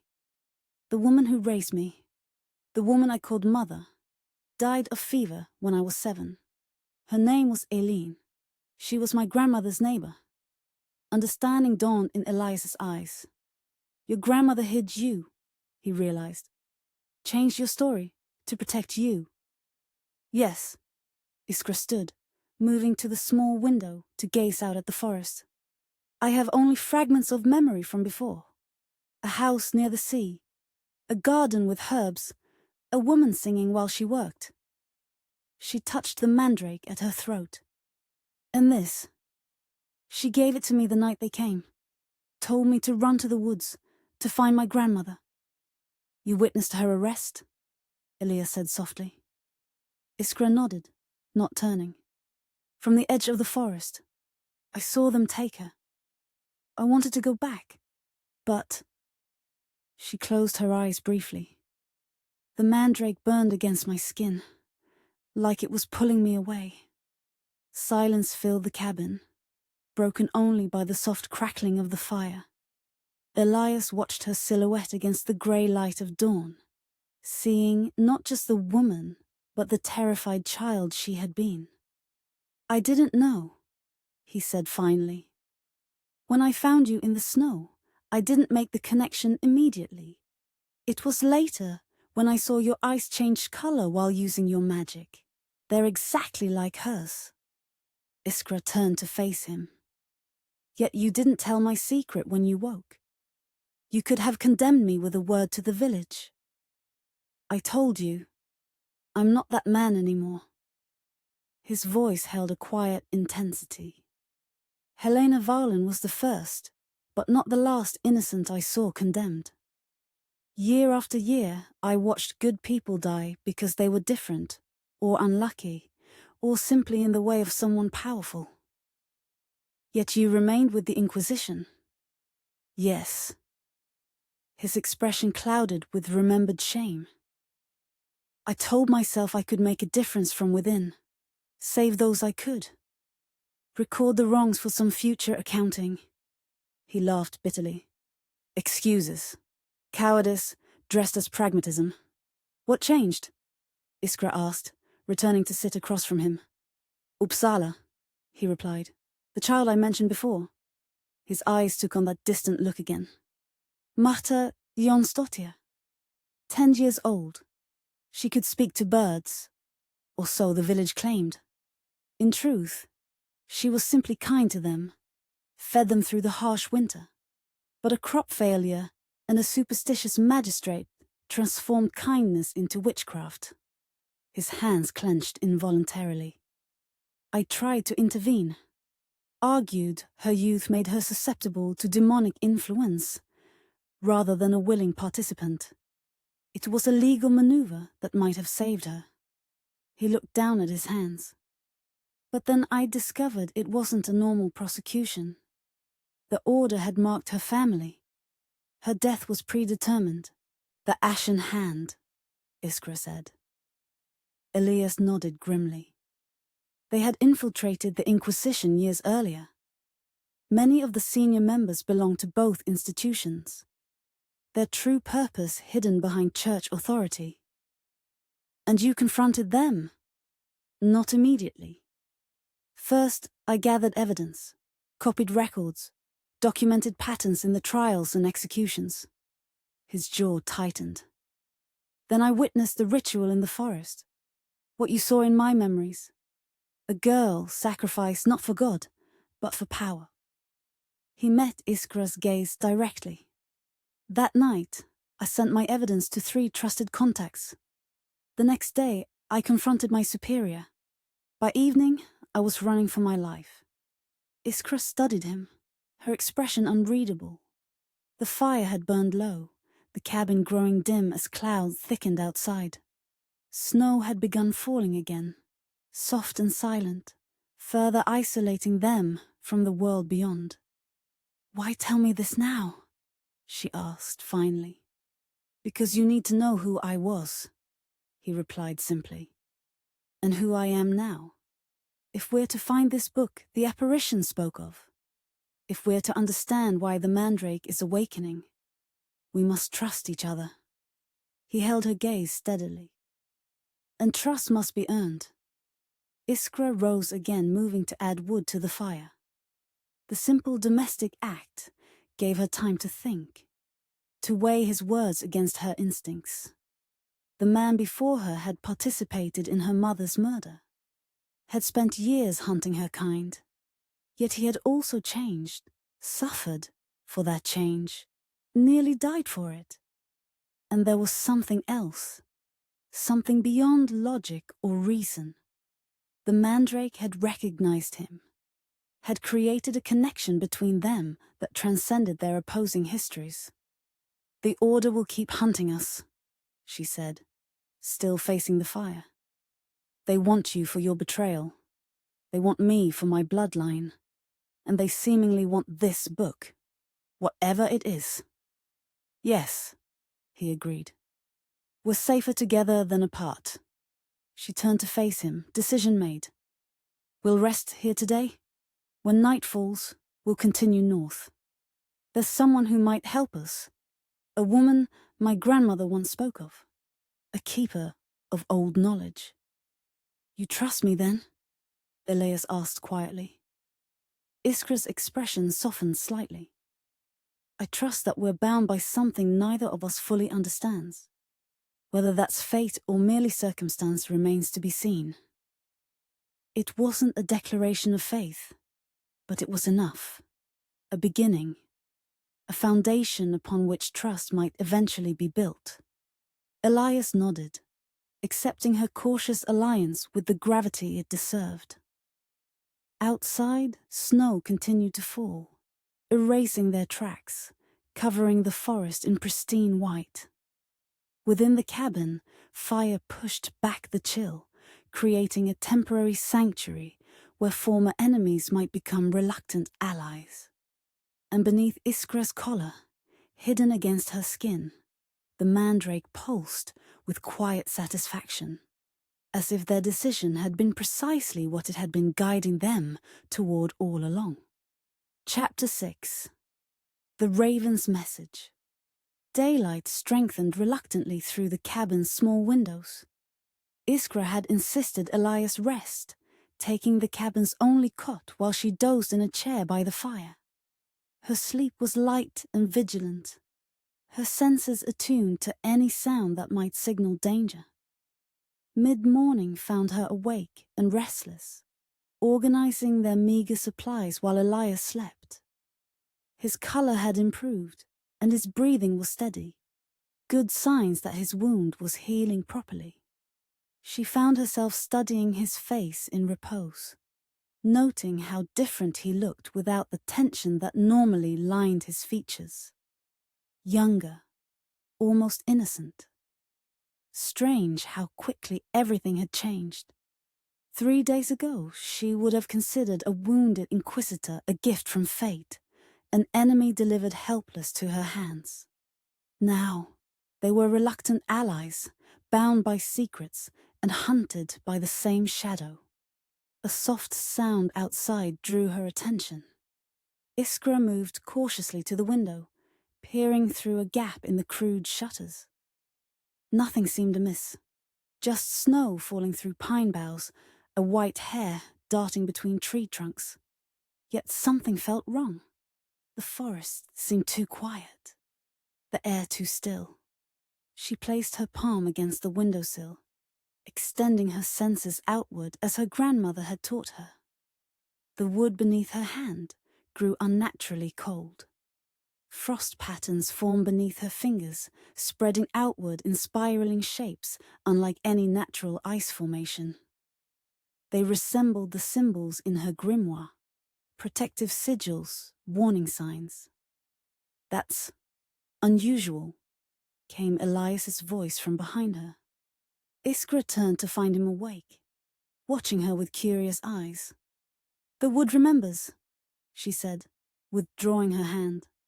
The frost patterns remained, glittering in the weak light. "It's trying to tell us something." "What?" "I'm not sure." She frowned, moving to check the cabin's single door. Similar frost patterns had formed around its frame, delicate whirls and spirals that seemed to pulse with faint blue light. "I've never seen it manifest this way before." Elias rose from the cot, moving stiffly but with growing strength. "Could it be the Mandrake? Its power affecting your natural abilities?" Iskra touched the amulet through her dress. It remained warm against her skin. Not hot as it had been during moments of danger, but certainly not dormant. "Perhaps." Another sound drew their attention. A sharp rap against the shuttered window, like a small object striking the wood. Then another, deliberate, rhythmic. Iskra approached cautiously, Elias close behind her. Through the gap in the shutters, they saw the source of the noise. A raven, larger than any Iskra had ever seen, perched on the windowsill.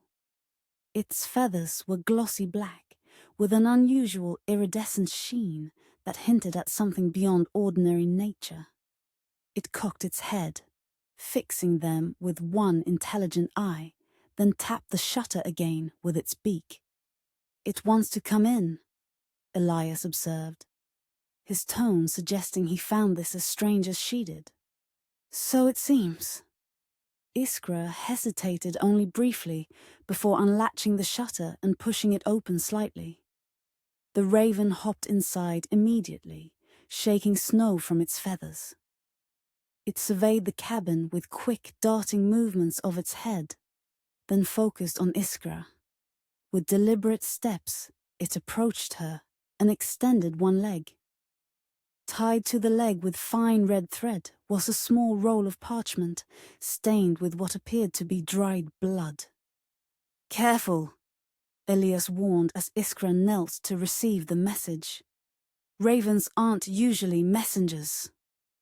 "This is no ordinary raven," she replied, holding out her hand. The bird studied her for a moment, then allowed her to untie the thread and remove the parchment. Its task completed, It hopped to the edge of the table but made no move to leave, watching them with eerie intelligence. Iskra unrolled the small piece of parchment. The message was brief, written in a flowing script, with what appeared to be actual blood. The Sisterhood remembers. Their old places wake. Come to the red stone when moon meets sun. Beneath these cryptic lines was a symbol, a circle containing a spiral with 3 small dots positioned around it.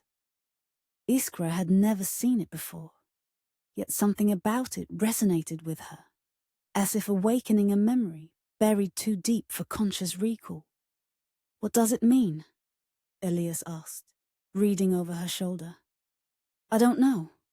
She traced the symbol with her fingertip, feeling a slight tingle as she did so. "But it feels familiar somehow." The raven made a soft croaking sound, drawing their attention again. It hopped closer to Iskra, its head tilted as if waiting for something. "I think it expects a reply," Elias said.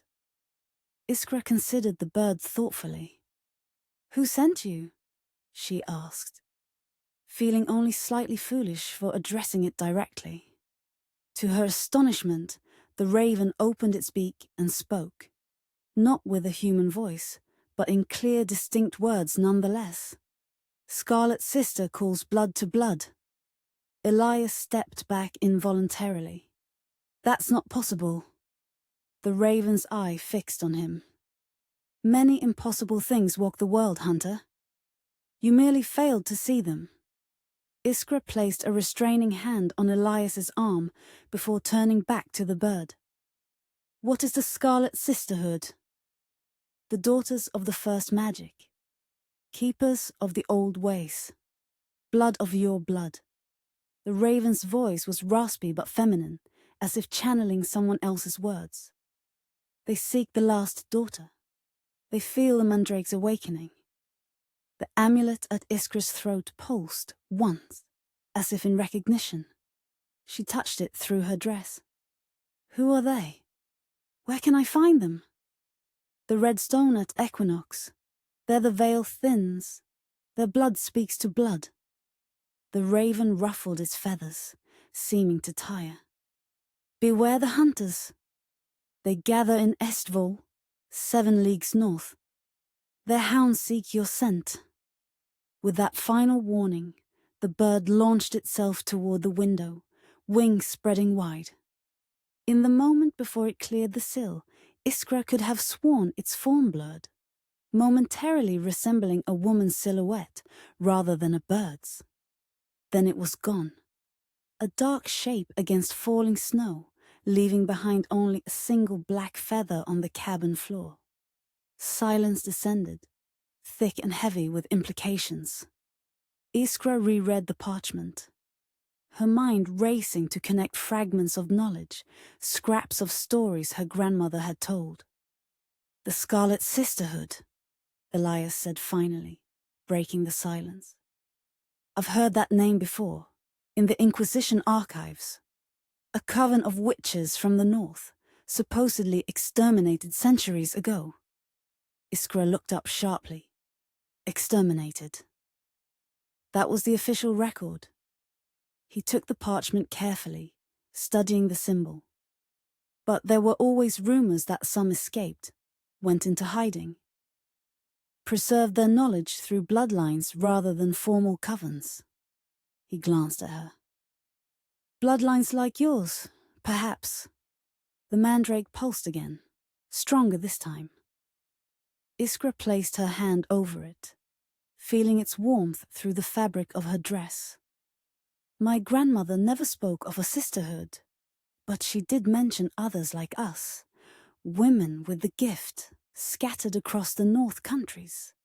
She called them the scattered seeds. Seeds can lie dormant for years, then sprout when conditions are right," Elias observed. "Perhaps that's what's happening now. Something has changed, awakening old powers, old connections." Iskra moved to the fire, adding wood to the dying flames. "The red stone. There's a standing stone, about a day's journey northwest of here. Local people call it the Maiden's Tear because it weeps red liquid when it rains. Iron in the rock, most likely. Could that be what the message means? Possibly. Elias joined her by the fire, his expression thoughtful. But the equinox is still weeks away, and if witch hunters are gathering in Estvol, that's directly in our path. You know of Estvol? He nodded grimly. A market town, larger than your village. I passed through it on my journey south. Even then, I noticed Inquisition presence. More than would be normal for a town that size. You think they're looking for us specifically? For me, certainly. He touched his side where the wound was healing. And if they've learned of you, of your bloodline... He didn't need to finish the thought. Iskra paced the small confines of the cabin, her mind working through their options. We need more information before meeting this Scarlet Sister, whoever she may be. And we need to avoid Estvol. The woman you mentioned, your grandmother's contact, the keeper of old knowledge. Could she help us understand this message? Perhaps. Iskra retrieved her pack, removing the grimoire and carefully turning its pages. Her name was Agatha Lind. My grandmother visited her a few times when I was young. She lives, or lived, near the coast, in a place called Ravnvik. That's northeast, Elias noted. We could skirt Estvol to the east, through the deeper forest.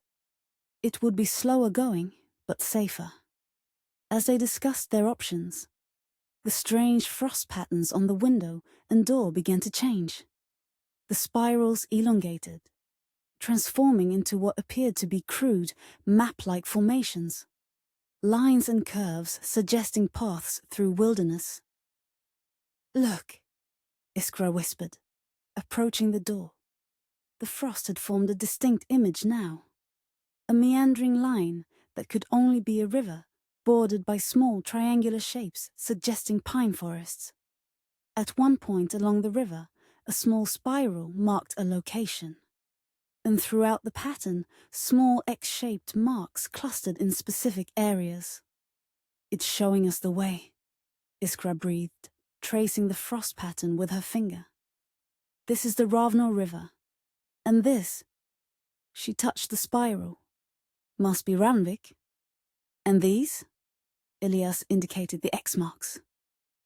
Iskra's expression darkened. Danger, I think.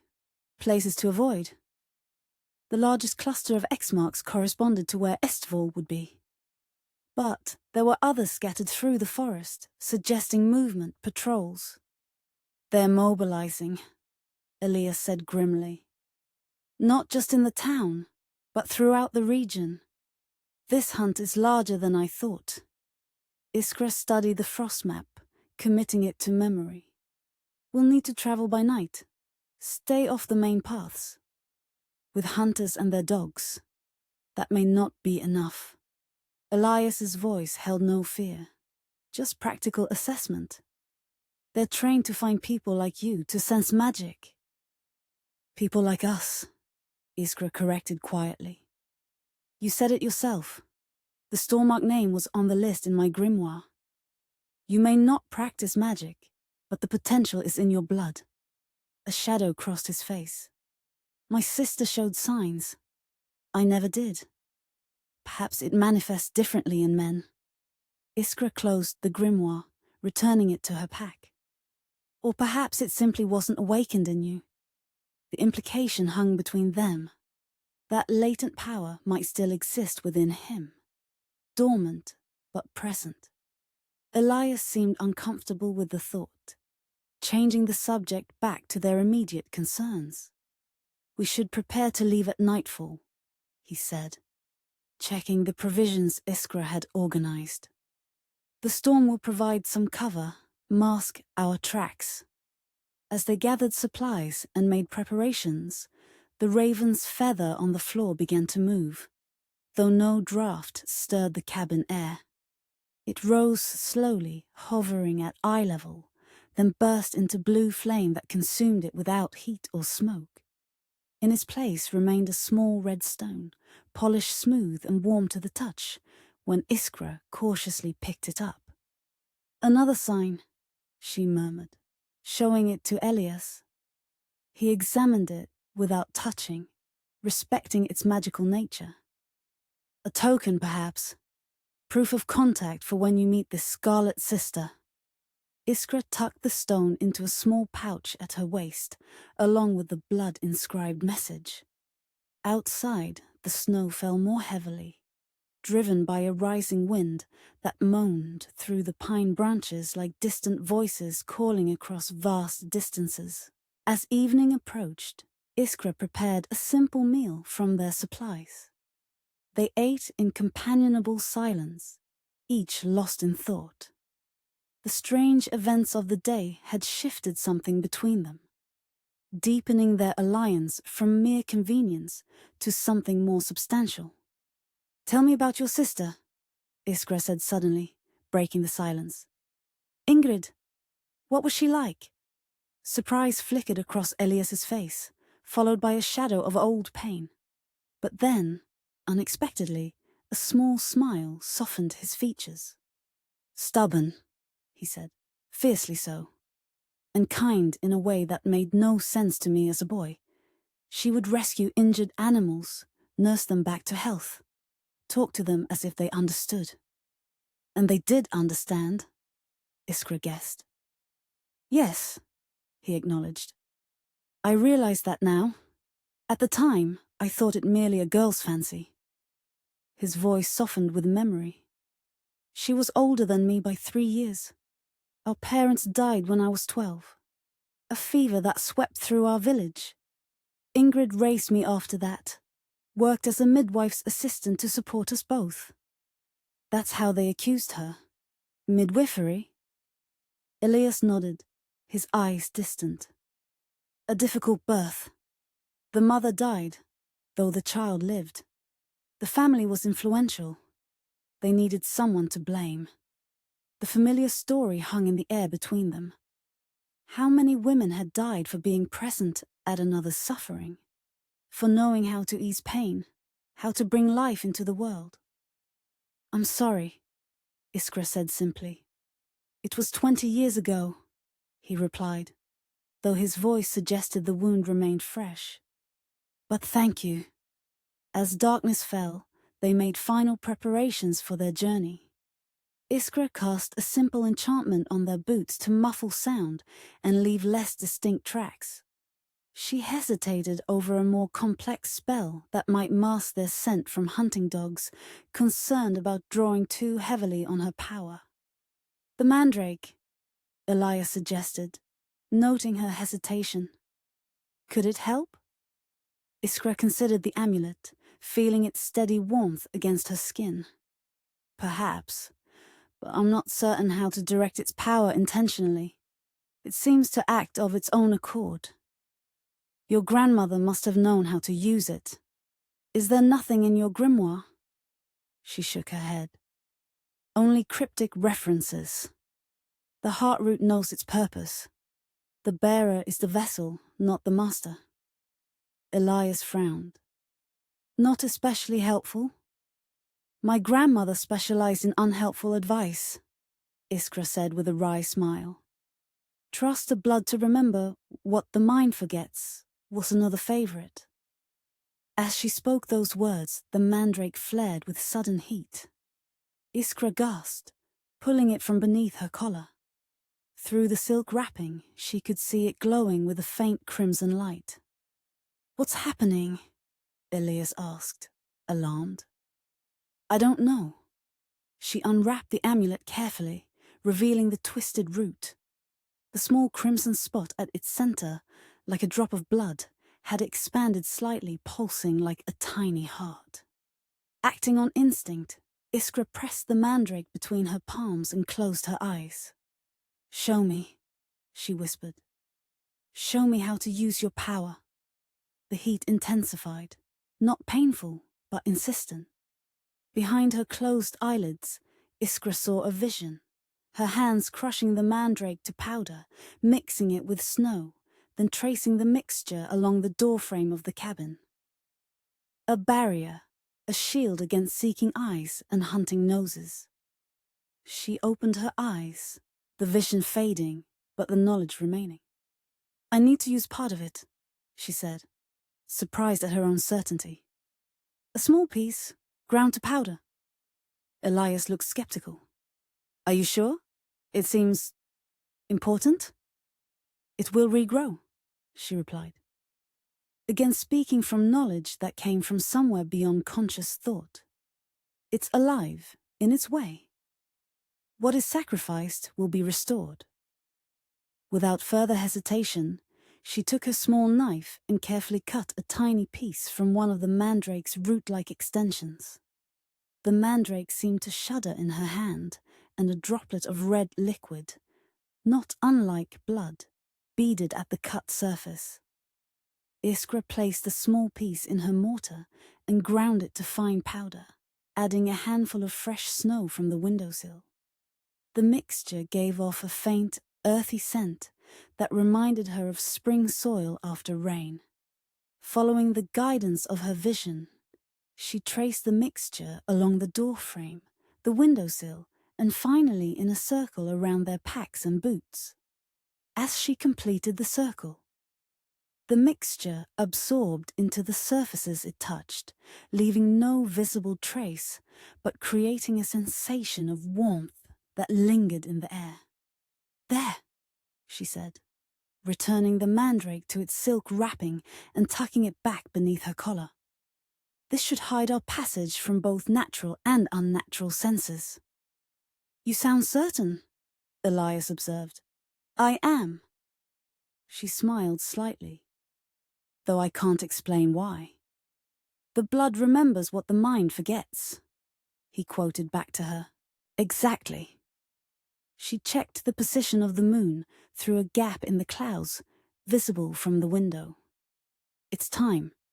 We should move while the storm provides cover." As they shouldered their packs and prepared to leave the sanctuary of the cabin, Elias paused at the door. "Iskra," he said, his voice low and serious. "Whatever we find, whoever these Scarlet Sisters are, whatever book we're seeking, I want you to know I'm with you by choice now, not just circumstance." The simple declaration touched her more deeply than she expected. "Thank you," she replied softly. He nodded once, accepting her response as sufficient. Then they stepped out into the swirling snow, two fugitives following a path revealed in frost, guided by the blood of ancient lineages, neither fully understood. Behind them, as the cabin door swung shut, the raven returned, or perhaps had never truly left. It perched on the roof peak, watching their departure with knowing eyes. Then it spread its wings and flew north, a harbinger preceding them into the gathering darkness where secrets waited to be uncovered and legacies longed to be reclaimed. The message had been delivered, the response set in motion. What would come of it remained written only in possibilities as yet unrealized, in paths as yet untraveled. In the silence they left behind, the frost patterns on the cabin walls slowly faded, having served their purpose. All that remained was a single word, formed in delicate ice crystals on the inside of the door. Remember. Chapter 7.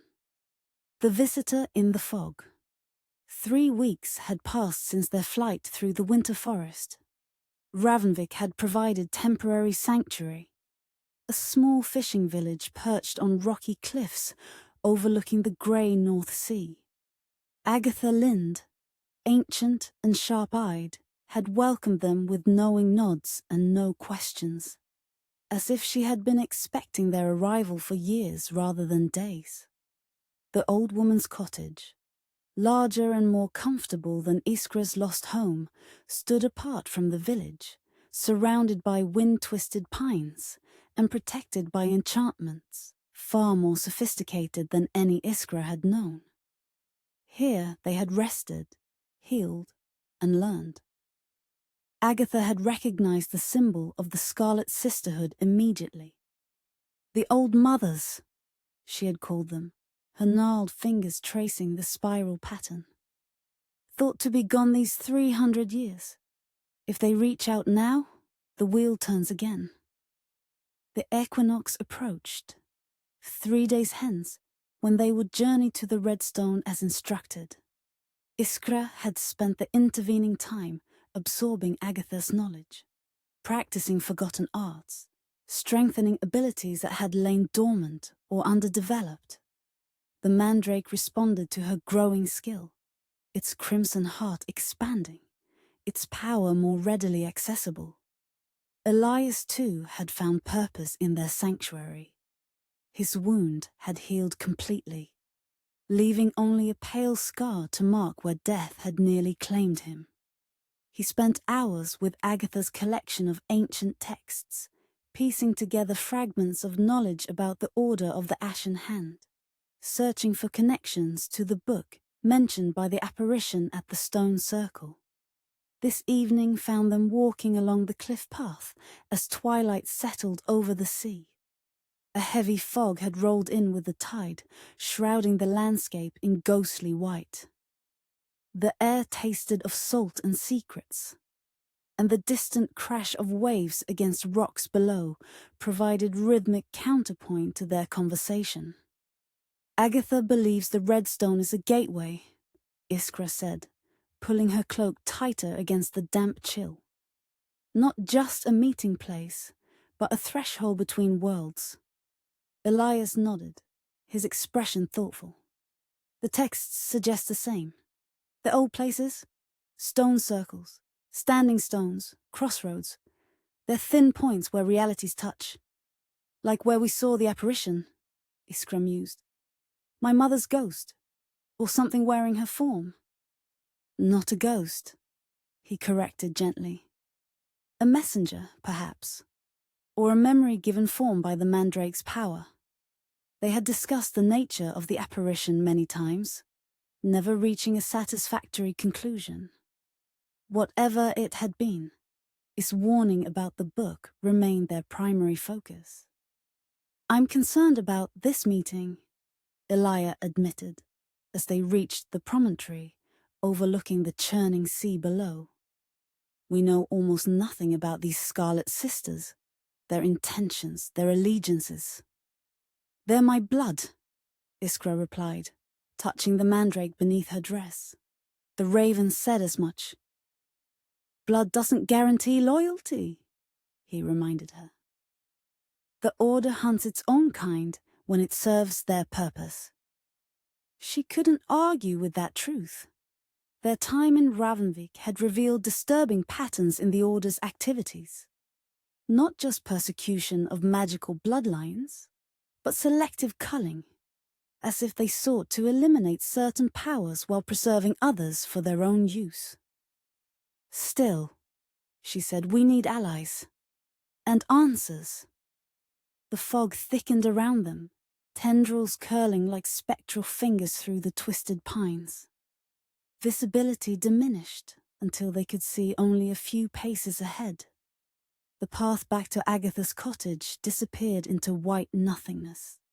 We should return, Elias suggested, his hand moving instinctively to the sword he now wore at his hip. A gift from Agatha, who had remarked cryptically that it had waited long enough for the right hand. Iskra nodded, turning back toward where the path should be. But as they moved, the fog seemed to shift with purpose, thickening in some places, thinning in others, guiding them away from their intended direction. Something's wrong, she whispered, feeling the mandrake warm against her skin. The fog isn't natural. Elias drew his sword, the metal gleaming dully in the diffuse light. Stay close.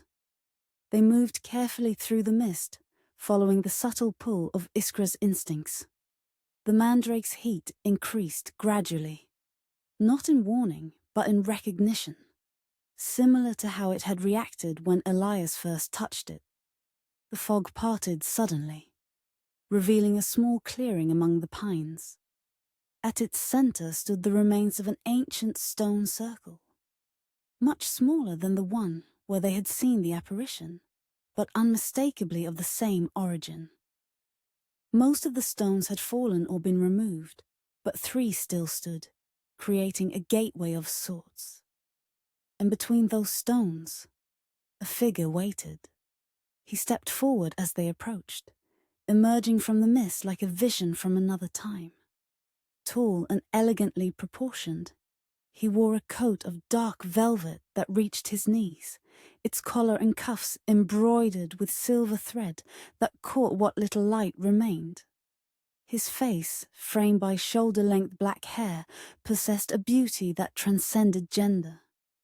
High cheekbones, full lips, and eyes of such intense green they seemed to glow from within. On his right hand, he wore a silver ring set with a bloodstone. "Iskra Valen," he said, his voice rich and melodious. At last. Beside her, Elias tensed, his sword raising slightly. "Silvain," he said, the single word laden with complex emotion. The elegant stranger, Silvain, smiled, though the expression didn't reach his eyes. "Elias Stormark. Still playing the protector, I see." His gaze returned to Iskra. "Though your choice of companions has improved considerably since we last met." Iskra glanced between them, sensing a history as complex as it was clearly antagonistic. "You know each other." "We were brothers once," Silvain replied smoothly. "In purpose, if not in blood." "We were never brothers," Elias countered, his voice hard. "You made certain of that in Stockholm?" A flicker of something, regret perhaps, or merely annoyance, crossed Silvain's perfect features. "Ancient history, my friend. We have more pressing matters at hand." He turned his full attention to Iskra.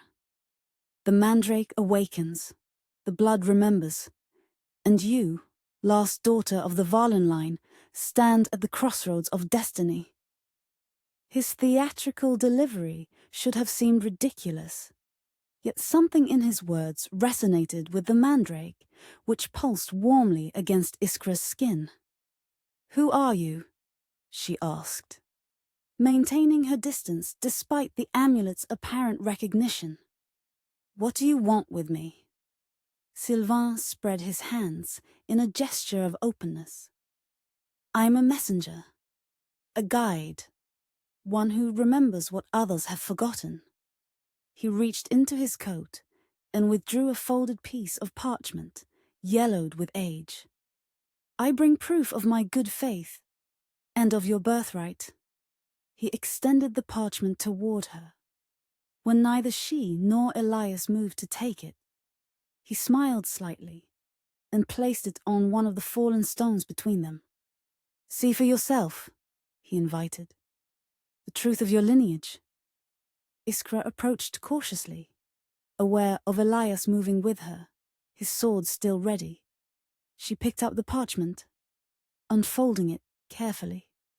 The page was unmistakably torn from a book, the inner edge ragged where it had been separated from its binding.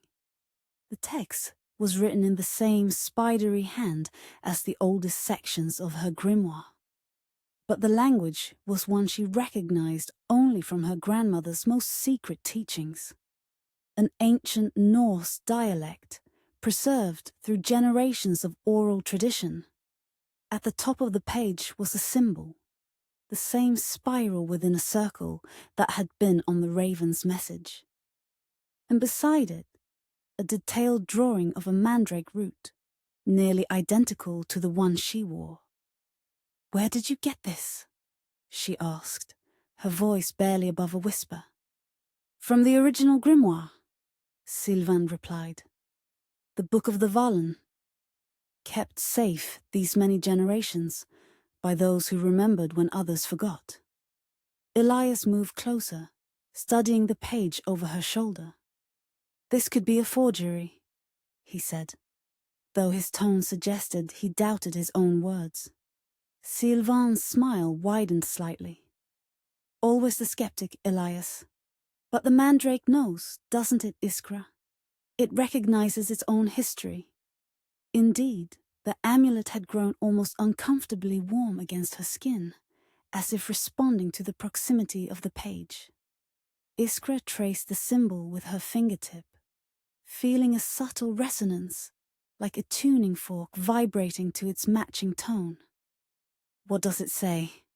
she asked, her limited knowledge of the ancient dialect insufficient to decipher the dense text. "It speaks of the Scarlet Sisterhood," Silvain said, taking a step closer. "The covenant of blood and power formed in the time before the Church claimed these lands.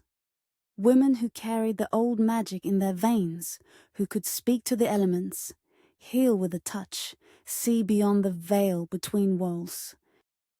He gestured to the page. "This particular passage concerns the Valen bloodline, one of the most powerful among the sisterhood. It describes the creation of the first Mandrake talisman, formed from a root harvested during a blood moon and nourished with the sacrifice of its maker." "Sacrifice?" Elias questioned sharply. Silvain's green eyes flicked to him briefly. "Not what your Inquisition mind imagines, Stormark. A willing gift, 3 drops of heart's blood, freely given." His gaze returned to Iskra. "The Mandrake you wear belonged to Freya Valen, High Priestess of the Scarlet Sisterhood. Your ancestor. It has passed from mother to daughter for 15 generations." The fog swirled around them, thickening and thinning in patterns that seemed almost deliberate, as if the mist itself listened to their conversation. Iskra studied Silvain more carefully, noting details she had missed in her initial surprise. The unnatural pallor of his skin, the slight elongation of his canine teeth, the way he seemed more substantial than his surroundings, as if he existed on a different plane of reality. "You're not human," she said, the realization coming with certainty rather than fear. Silvain inclined his head slightly, acknowledging the observation. "Not entirely, no. Few who practice the old ways remain untouched by them." "He's fey-touched," Elias said, his sword still ready. "A changeling, or a half-blood. The Inquisition has records of such beings. Beautiful, seductive, and utterly without moral constraint." "Such charming prejudice," Silvain remarked, though his smile remained fixed. "I had hoped your departure from the Inquisition might have broadened your mind, Elias." "I left the Inquisition, not my capacity for recognizing danger," Elias replied evenly. Tension crackled between the two men, history and animosity charging the air like the moments before lightning strikes. Iskra stepped forward, placing herself between them. "Why have you sought me out?" she asked Silvain directly. "What do you want?" "To offer you truth," he replied simply, "and power, and a place among those who understand what you are, what you can become." He gestured to the fallen stones around them. "The old ways are returning, Iskra Valen. The wheel turns. Those who were scattered are gathering once more." "The Scarlet Sisterhood," she said. "Yes." His green eyes seemed to glow brighter. "Reborn from the ashes of persecution. We have waited centuries for the signs. The awakening Mandrake, the return of certain stars to their ancient alignments, the thinning of the veil between worlds." "We?" Elias questioned sharply. Silvain's gaze never left Iskra. "I serve the Sisterhood as guardian and guide, as my ancestors have done since the first covenant was formed." The Mandrake pulsed against Iskra's skin, neither warning nor welcoming, simply acknowledging. She touched it through her dress, feeling its steady warmth. The raven's message spoke of meeting at the Redstone during equinox, she said. Is that your invitation? It is. Silvain nodded. There you will meet the remaining sisters. Women of power like yourself, descendants of the original coven. There you will learn the truth of your heritage, your potential. And what do you gain from this reunion? Elias asked, suspicion evident in his tone. Silvain finally turned to face him fully. Balance, old friend. The restoration of what was broken. The world tilts toward darkness when the old powers are suppressed. His perfect features hardened slightly. You've seen it yourself.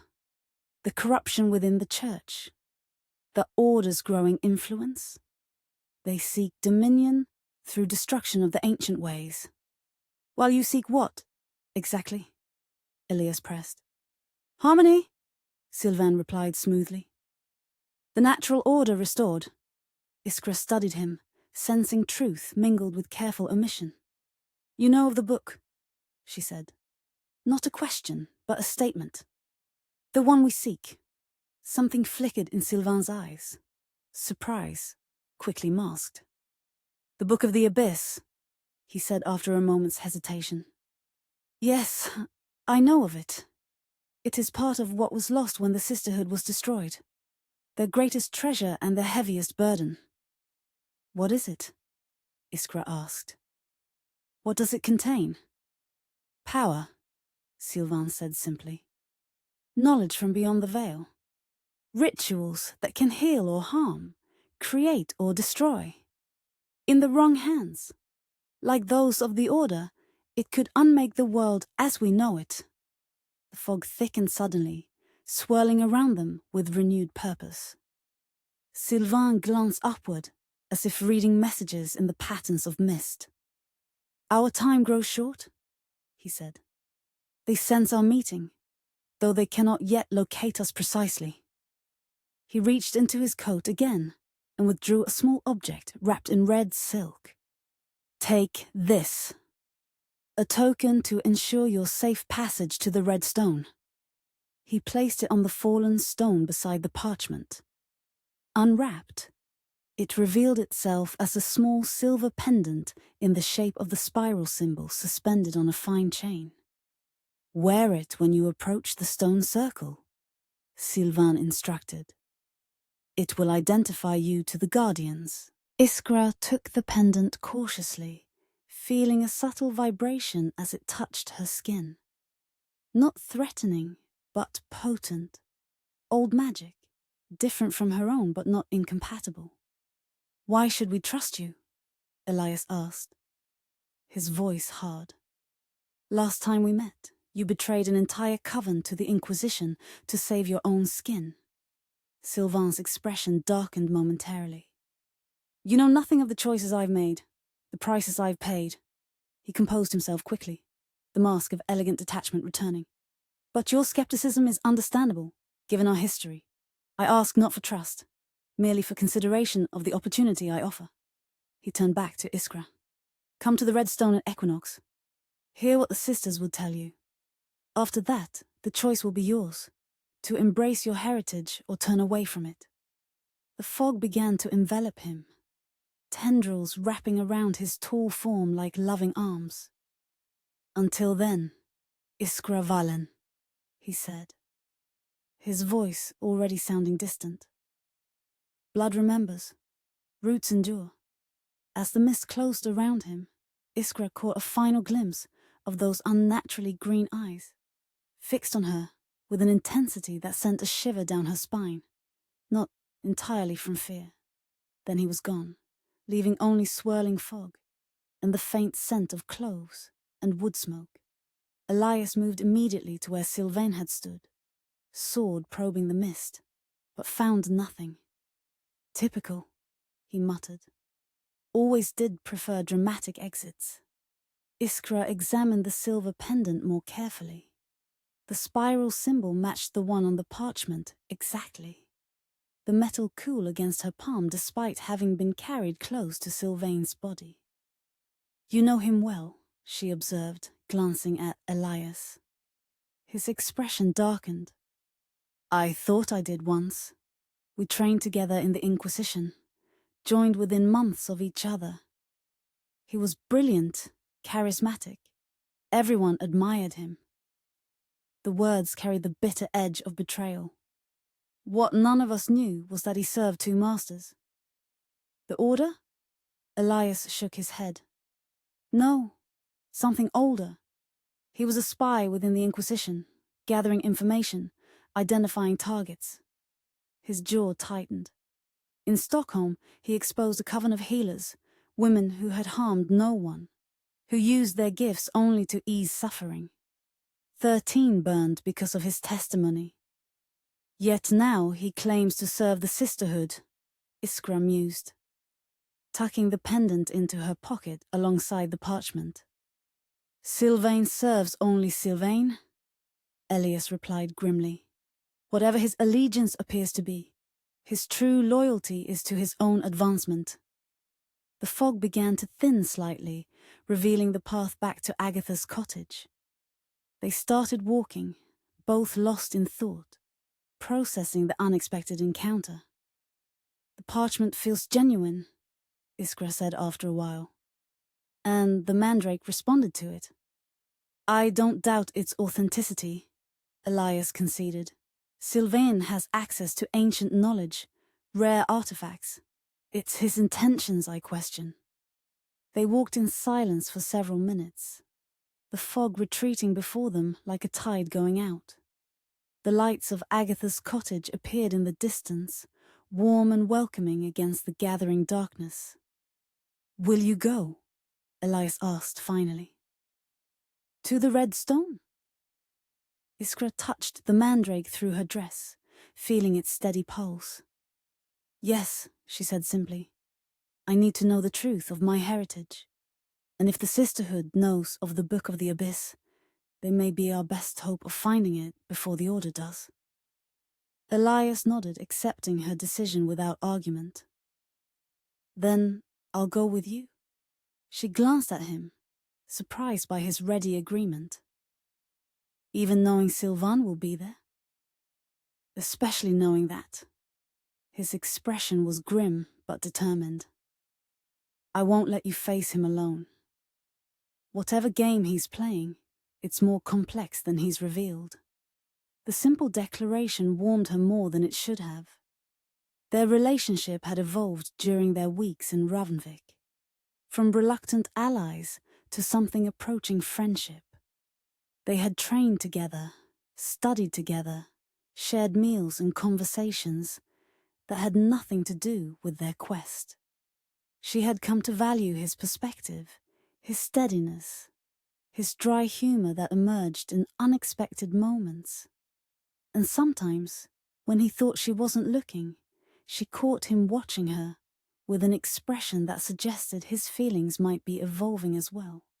Thank you, she said softly. They reached the cottage, where Agatha waited in the doorway, her ancient face creased with concern. You've met him then? She said. Not a question, but a statement. You knew he would come? Iskra asked, surprised. The old woman shrugged. The signs were clear. The fog walker always precedes the gathering. She ushered them inside, where a fire burned brightly and 3 cups of steaming liquid waited on the table. Sit, drink, tell me what he offered. As they settled by the fire, Iskra produced the parchment and pendant, placing them on the table. Agatha examined both without touching, her rheumy eyes narrowing. The spiral of becoming, she murmured, indicating the symbol, and a page from the original book of the Valen. She looked up at Iskra. Powerful tokens, dangerous gifts. Can we trust him? Iskra asked directly. Agatha's laugh was dry as autumn leaves. Trust is for fools and children. The fog walker serves his own purpose, as do we all. She pushed the items back toward Iskra. The question is not whether to trust him, but whether his path and yours align for now. And do they? Elias asked. The old woman studied him with those penetrating eyes. The hunter becomes the guardian, she said, echoing the apparition's words from weeks earlier. An interesting transformation, but is it complete, I wonder? Before Elias could respond, she turned back to Iskra. You will go to the Red Stone. You will meet the sisters. You will learn truths long hidden. Her gnarled hand reached out, touching Iskra's where it rested on the table. But remember this, child. Power calls to power. What awakens in you may attract forces beyond your understanding. The Mandrake protects me, Iskra said, touching the amulet. It does, Agatha agreed. But protection can become prison if one is not careful. She withdrew her hand, suddenly looking very tired and very old. The choice will come, as it always does, between power and love, between destiny and desire. The cryptic warning hung in the air between them, adding yet another layer of uncertainty to their already complex situation. Outside, the fog pressed against the windows like a living thing, seeking entry. Within, the fire crackled and spat, casting dancing shadows on the walls that seemed to move with purpose rather than chance. Iskra tucked the parchment and pendant away, her decision unchanged despite the warnings. In 3 days they would journey to the Red Stone. There, perhaps, she would find answers to questions she had carried her entire life. About her mother, her bloodline, the power that flowed in her veins. And perhaps, too, she would discover the true nature of Silvain's interest in her, whether he sought an ally, a tool, or something else entirely. The Mandrake pulsed against her skin, neither warning nor encouraging, simply acknowledging that the wheel turned, the blood remembered, and the path ahead led into shadows deeper than any forest night. Chapter 8. Blood remembers the Red Stone stood alone on a windswept hill, 3 leagues inland from Ravnvik. Unlike the stone circles they had encountered before, this was a solitary monolith, 12 feet tall and roughly rectangular, its surface stained with rusty streaks that gave it its name. The surrounding landscape was barren except for hardy grasses and scattered boulders, as if the earth itself had retreated from the stone's ancient power. They had arrived before dawn on the day of the equinox, following Agatha's detailed directions. The old woman had declined to accompany them, claiming her bones were too old for such journeys. But Iskra suspected her reasons ran deeper. Something in Agatha's eyes had suggested she feared what might be revealed at this meeting, or perhaps whom she might encounter. Now, as the first pale light of dawn crept over the eastern horizon, Iskra and Elias waited in silence. She wore the silver pendant Silvain had given her, its spiral symbol resting against her collarbone below the Mandrake amulet. Both seemed to pulse with subtle energy, responding to the proximity of the Red Stone. "Are you certain about this?" Elias asked quietly, breaking the silence that had stretched between them since leaving Agatha's cottage. "We could still turn back." Iskra shook her head, her eyes fixed on the monolith. "I need answers. About my mother, my bloodline. About this." She touched the Mandrake through her dress. "If the Sisterhood can provide them, I must listen." Elias nodded, accepting her decision as he had from the beginning. He stood slightly behind her, one hand resting on his sword hilt. Not threatening, but prepared. The weeks in Ravnvik had changed him subtly. His beard was neatly trimmed now, his hair pulled back from his face, revealing strong features that had softened somewhat from the harsh lines of the Inquisitor he had once been. The haunted look in his eyes had diminished, though not disappeared entirely. He had become more than an ally to her, a friend, a confidant, perhaps something more that neither had yet dared to name. Their shared purpose had forged a bond between them that transcended their disparate backgrounds. As the sun's edge appeared on the horizon, the red stone began to change. The rusty streaks on its surface seemed to flow like liquid, forming patterns that hadn't been visible before. Spirals and whirls reminiscent of the symbol on Iskra's pendant. "It's beginning," she whispered, feeling the mandrake grow warm against her skin. The air around the stone shimmered, like heat rising from summer-baked earth. Though the morning was cool, the shimmer intensified, coalescing into translucent figures that gradually gained substance.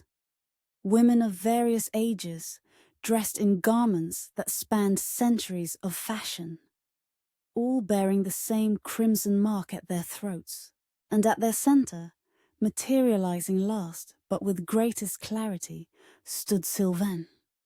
He wore the same elegant dark coat as before, but now a silver chain crossed his chest, from which hung a pendant matching Iskra's. His green eyes found hers immediately, a smile curving his perfect lips. "Iskra Valen," he called, his melodious voice carrying easily across the distance between them. "Last daughter of the High Priestess, you honor us with your presence." The spectral women turned toward her as one, their expressions ranging from curiosity to what appeared to be recognition. One stepped forward, an elderly woman with silver hair and eyes of such pale blue they appeared almost white. "The blood remembers," she said, her voice surprisingly strong despite her apparent age. "Come forward, daughter. Let us see what generations have wrought." Iskra glanced back at Elias, who nodded slightly, his hand still on his sword. She moved toward the stone and the assembled figures, feeling the mandrake grow warmer with each step. As she approached, the elderly woman extended her hand. "I am Sigrid, elder of the Sisterhood. We have waited long for your return." Iskra hesitated only briefly before taking the offered hand. Despite the woman's spectral appearance, her touch felt solid and warm. "I'm not sure I understand. I haven't been here before." "Not you," Sigrid clarified, "but the power you carry, the bloodline you continue." Her pale eyes moved to Iskra's throat, where the mandrake lay hidden beneath her dress. "May we see it?" After a moment's consideration, Iskra withdrew the amulet from beneath her collar, unwrapping the silk to reveal the twisted root with its crimson heart. A murmur passed through the assembled women, and several made gestures of reverence. "Freya's heart," Sigrid breathed, her eyes widening, unchanged after all these centuries. "The mandrake remembers," another woman said, younger than Sigrid but with the same pale eyes. "It has chosen again." Silvain stepped forward, his movement fluid and graceful. "Perhaps we should explain, before overwhelming our guest with too many mysteries at once." He gestured toward the red stone. "This monolith marks the site where the Scarlet Sisterhood was formed, over 1,000 years ago.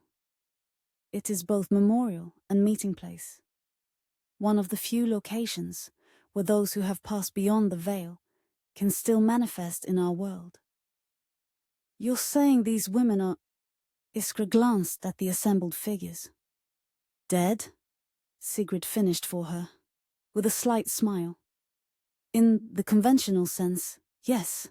Our physical forms have long since returned to the earth, but the Sisterhood transcends such mundane boundaries. We exist in the space between worlds," the younger woman explained. "Neither fully here nor entirely gone. The equinox thins the veil, allowing us to manifest more completely. Elias had approached cautiously, remaining a few paces behind Iskra. "Necromancy," he said, his voice tight with tension. "Binding spirits to this plane." Silvain's smile turned cold. "Always so quick to judge, Elias. This is not the perversion of natural law your Inquisition teachings described. These women chose their fate, prepared for it during life. We are the memory keepers," Sigrid explained, seemingly unbothered by Elias's suspicion. "Each generation some of us choose to remain, to preserve knowledge that would otherwise be lost, to guide those who come after." Iskra studied the assembled women more carefully, noting the variations in their appearance. Some wore medieval garb, others clothing from more recent centuries. All bore the same crimson mark at their throats, a small spiral that matched the pendant she wore. "You said I'm the last daughter of the High Priestess," she said, turning back to Silvain. "What did you mean?" He exchanged glances with Sigrid, who nodded slightly. "The Valen bloodline is the oldest and most powerful among the Sisterhood," he explained. "Freya Valen was the first High Priestess, the founder of our covenant. Her descendants have led the Sisterhood through the centuries. Until the Great Purge," Sigrid added, her expression darkening. 300 years ago, when the Church and its Inquisition sought to eradicate all traces of the old ways. "The witch trials," Elias said quietly. "A convenient label," Silvain replied, his tone bitter. "A way to justify genocide. They didn't hunt only those who practiced magic, but entire bloodlines, seeking to exterminate the very potential for power." Iskra touched the Mandrake, which had grown almost uncomfortably warm. "My mother was executed as a witch," she said. "In Helsinga, 1616. Sigrid nodded solemnly. "Helena Valen, daughter of Ingrid, granddaughter of Astrid, the last High Priestess to lead an assembled sisterhood." Her pale eyes held Iskra's. "And your true mother, though you were raised by others." The confirmation of what she had long suspected still struck Iskra with unexpected force. She had been so young when her mother was taken, memories blurred by time and trauma, replaced by the safer fiction of being Ellen's daughter. "The Mandrake protected you," Silvain said gently, "as it was created to do. When Helena sensed the danger approaching, she gave it to you, passing not just an heirloom, but a legacy." "What exactly is it?" Iskra asked, looking down at the twisted root with its crimson heart. "I know it has power, but its nature eludes me." "It is many things," Sigrid replied. "A repository of ancestral knowledge, a focus for innate power, a shield against those who would harm its bearer." She gestured to the red stone.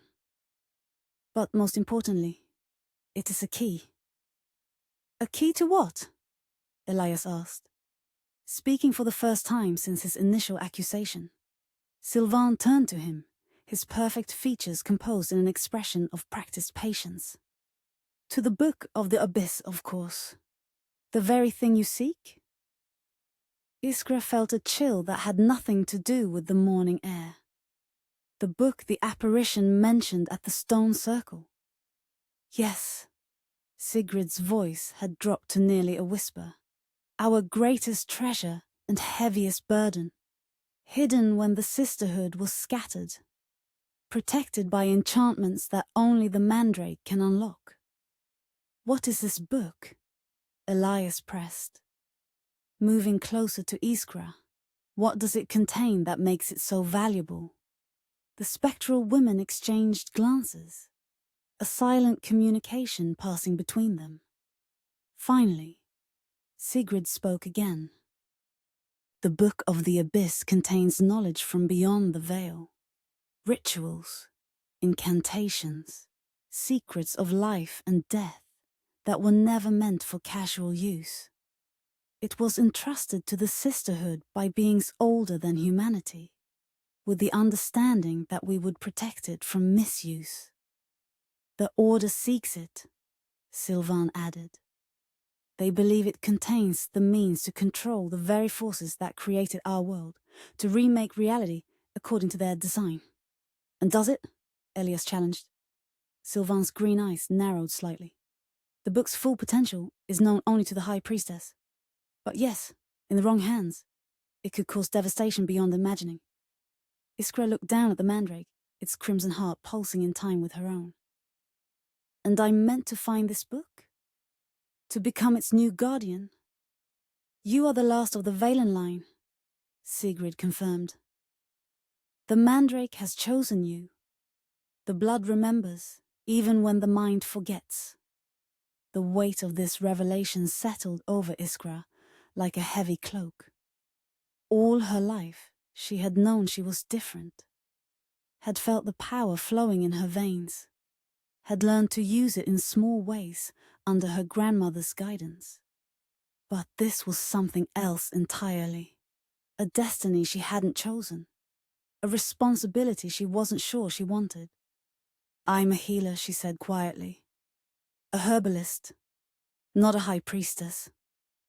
Silvain stepped closer, his expression softening. You are what your experiences have made you, Iskra. But you are also what your blood remembers. The culmination of 15 generations of women who carried this power, this purpose. A purpose you conveniently support, Elias interjected, his voice hard, after betraying so many others like her to the flames. The assembled spectral women stirred at this accusation, murmurs passing between them. Silvain's expression hardened, the mask of elegant detachment slipping to reveal something colder beneath. You know nothing of my choices, Stormark, he said, his melodious voice taking on an edge like frost. Nothing of the prices I've paid, the compromises I've made to preserve what could be saved. I know you testified against 13 women in Stockholm, Elias countered. I know they burned because of your words. They burned because the Inquisition had already decided their fate. Silvain snapped, genuine emotion breaking through his careful composure. I chose 13 to save dozens. I sacrificed some to preserve the bloodlines that mattered most. How convenient for you to decide who lived and who died, Elias said, his hand tightening on his sword hilt. Silvain's green eyes flashed with dangerous light. While you stood by and watched innocents die, telling yourself you were merely following orders, at least I acted. At least I saved those I could.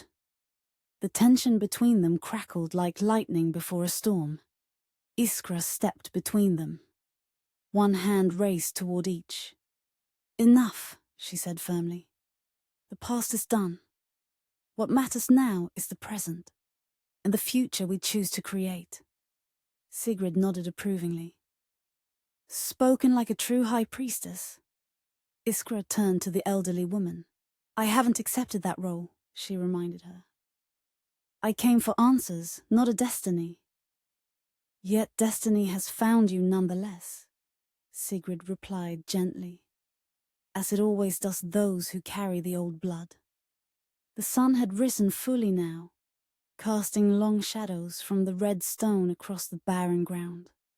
The spectral women seemed to flicker slightly, their forms less substantial as daylight strengthened. Our time grows short, Sigrid said, noting Iskra's observation.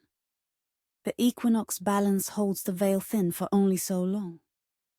Before you go, Iskra said quickly, tell me about the book. Where is it hidden? How do I find it? Sigrid exchanged glances with Silvain before answering. The Book of the Abyss was hidden in the one place the Inquisition would never think to look, within their own stronghold. the fortress at Ravnvik built upon the ruins of the original Sisterhood temple.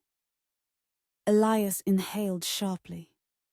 Ravnvik is the Order's primary sanctuary in the north, heavily guarded, virtually impenetrable. Yet it must be penetrated, Silvain said, if the book is to be recovered before they discover its presence. They search for it even now, though they do not yet realize how close it lies. How would we even enter such a place? Iskra asked, the practical question grounding the fantastical conversation. Silvain's perfect lips curved in a smile that held little warmth. As it happens, I maintain certain connections within the Order, personas and positions cultivated over many years. Spies, Elias translated flatly. Allies, Silvain corrected. Those who serve the Order outwardly while preserving the old ways in secret. The spectral women were fading more rapidly now, their forms becoming translucent as the equinox balance shifted. Sigrid reached out, her hand passing through Iskra's arm with the sensation of cold water. The Mandrake will guide you, she said, her voice growing distant. Trust what it shows you. Remember what the blood knows. Wait, Iskra called, desperate for more concrete information. How do I use it? How do I access this knowledge you say it contains? But Sigrid was already fading, her form dissolving into mist. The other women had disappeared entirely, leaving only faint outlines that dissipated in the strengthening sunlight. Silvain alone remained solid.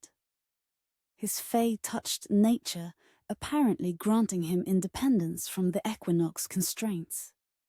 He watched the spirit's departure with an expression of practiced detachment, though something like sorrow flickered briefly in his eyes. They were my teachers, he said quietly, answering Iskra's unspoken question. My guardians when I was young, the closest thing to family I ever knew. The simple statement humanized him in a way his elegant appearance and mannered speech never could. For a moment, Iskra glimpsed the person beneath the perfect facade, someone who had lost much, who carried burdens of his own. Elias seemed unmoved by this revelation. Convenient that they departed before providing any useful details, he observed coldly. Silvain's mask slipped back into place, his expression once again composed and slightly mocking. The veil thins only briefly, Stormark. Even I cannot command the turning of the worlds. He turned to Iskra. But I can offer what they could not. Practical assistance in recovering the book. Why would you help us? She asked directly. Because the book belongs with the Sisterhood, he replied. Because the Order would use it to destroy everything the old ways represent. And because... He hesitated, something genuine flickering in his eyes. I owe a debt to those who preserved me when others would have seen me burned. Iskra studied him, sensing truth mingled with careful omission. The mandrake at her throat had cooled somewhat, neither warning against him nor confirming his trustworthiness. What exactly are you proposing? She asked cautiously. An alliance, he said simply. My knowledge of Ravnvik and its defenses. My contacts within the Order. In exchange for your power, the Mandrake's power, to locate and unlock the book. And afterward? Elias asked, his suspicion undiminished. When the book is found? Silvain's green eyes met his directly. Afterward, the High Priestess decides its fate, as it has always been. The implication hung in the air between them. That Iskra would accept the role destiny seemed determined to thrust upon her. That she would become what her bloodline dictated, regardless of her own desires. I need time, she said finally, to consider what I've learned today, to decide what path to take. Silvain nodded, seemingly unsurprised by her response. Of course. The choice must be yours, freely made. He reached into his coat and withdrew a small object wrapped in black silk. When you have decided, use this to contact me. He placed the object in her hand, a small mirror framed in silver, its surface darker than ordinary glass. Speak my name 3 times while holding it. I will come to you, wherever you are. The mirror felt heavy in her palm, weighted with more than just its physical substance. Iskra tucked it carefully into her pocket, alongside the pendant and parchment he had given her previously. The order moves quickly, Silvain warned, his tone serious. They sensed the awakening of old powers, the stirring of forces long dormant. They will not hesitate to destroy what they cannot control. We understand the urgency, Elias replied, his voice hard. But rushing blindly into their stronghold would be suicide. For once we agree, Silvain said with a slight smile. Caution is warranted. Planning essential. His gaze returned to Iskra. But do not delay too long. Some opportunities, once past, never return. With that cryptic warning, he stepped back, the air around him shimmering as it had when the spectral women appeared. Unlike them, however, he did not fade. Instead, his form seemed to fold in upon itself, collapsing into a point of darkness that vanished with a sound like distant thunder. Silence descended upon the hilltop, broken only by the whisper of wind through the hardy grasses. The red stone stood as it had for centuries, its surface once again stained with rusty streaks that no longer formed recognizable patterns. Iskra and Elias remained motionless for several moments, processing what they had witnessed, what they had learned. Finally, Elias spoke, his voice gentler than before. Are you all right? She wasn't sure how to answer. Her mind whirled with revelations about her heritage, her mother, the destiny apparently written in her blood. The mandrake felt heavy against her skin, a physical manifestation of the responsibility being placed upon her shoulders. I don't know, she admitted. It's overwhelming. Elias moved closer, not touching her but offering his presence as support. You don't have to accept any of this, you know. Not the role they want you to play, not the alliance Silvain offers. You can walk away. Could she? The mandrake pulsed against her skin, as if in disagreement. The blood remembers, Sigrid had said. Even when the mind forgets. I'm not sure that's true, she said quietly. I've felt it my whole life. This power, this connection to something larger than myself. I just never understood what it was, where it came from. Understanding your heritage doesn't obligate you to fulfill others' expectations, Elias pointed out. You can acknowledge your bloodline without becoming what they want you to be. His words offered a freedom she hadn't considered, the possibility of choosing her own path while still honoring her ancestry. Yet something in her resonated with what Sigrid had said, with the responsibility the sisterhood represented. The book is real, she said, changing direction slightly, and dangerous in the wrong hands. That much I believe. Elias nodded, accepting this assessment. As do I. The Order wouldn't seek it so desperately, otherwise.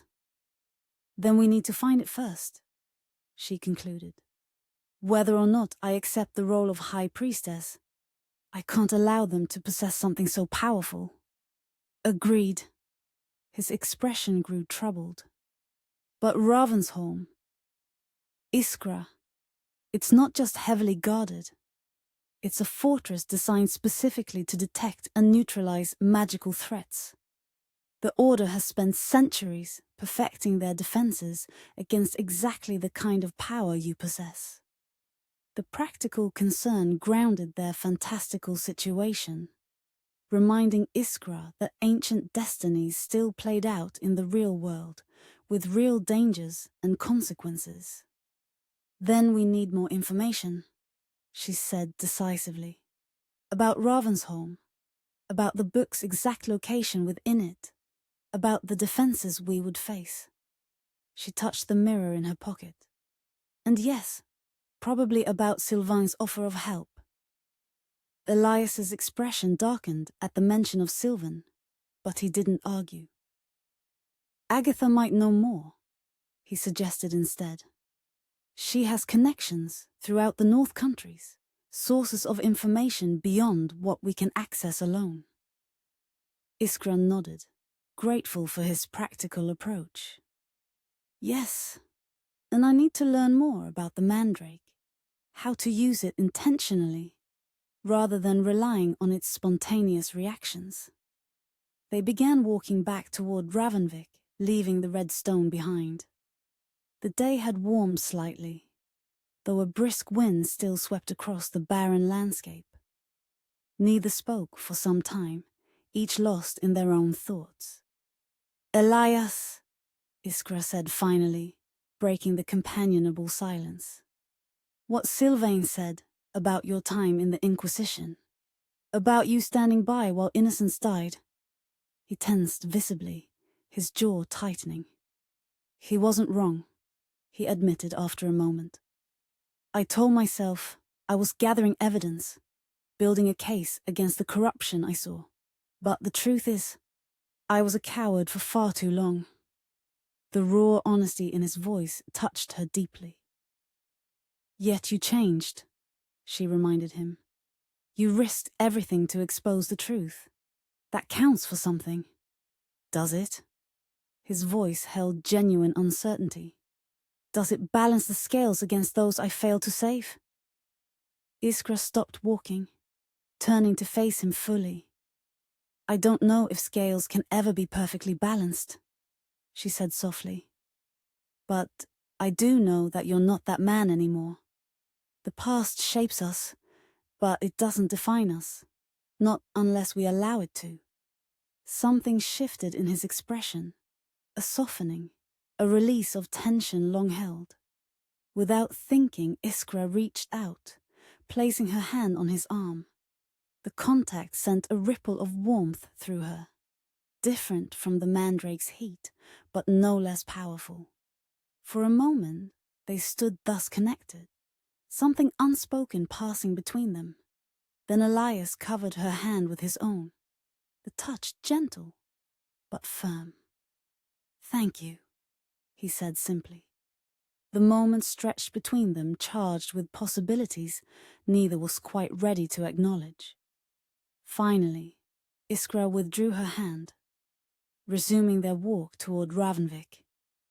"We should hurry," she said, her voice slightly unsteady. "Agatha will be waiting for news." As they walked, the mandrake pulsed gently against her skin, not in warning or guidance, but in what felt almost like approval. The blood remembers, she thought. But perhaps it remembers more than just power and destiny. Perhaps it remembers what it means to be human as well. Behind them, unnoticed, a raven circled above the red stone. It watched their departure with intelligent eyes, then flew toward the distant mountains where clouds gathered on the horizon, harbingers of a storm approaching from the north, from the direction of Ravensholm. Chapter 9. The Crimson Eye. The abandoned manor house loomed against the twilight sky, its weathered stone facade and broken windows giving it the appearance of a skull with empty eye sockets. Situated on a rocky promontory overlooking the sea, it had once belonged to a noble family whose name had been forgotten by all but the most dedicated historians. Now it stood as a monument to faded glory and whispered legends of madness and tragedy. Local villagers avoided it, claiming it was haunted by the spirits of those who had died within its walls. Iskra suspected the rumors had been deliberately cultivated to keep curious visitors away from what had become a sanctuary for those who practiced the old ways. "Are you certain about this?" Elias asked, his voice low as they approached the crumbling gateposts that marked the entrance to the overgrown grounds. Iskra nodded, though uncertainty fluttered in her stomach like trapped birds. "I need to understand what they offer before I can decide whether to accept it."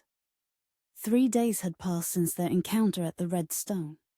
3 days of intense discussion, research, and soul-searching.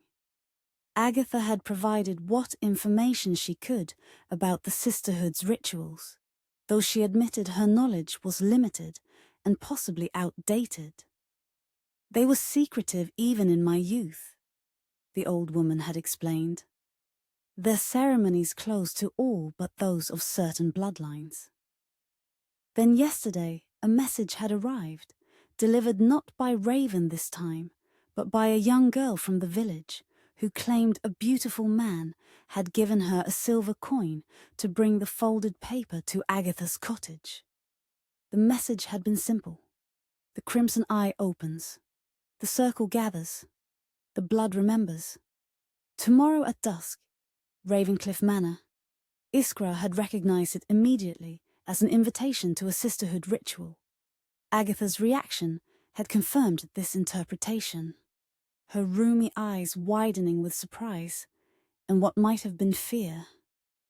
"The Crimson Eye," she had whispered. "They haven't performed that ritual in generations." "What is it?" Iskra had asked. "An awakening," Agatha had replied cryptically. "A doorway opened between what is and what could be."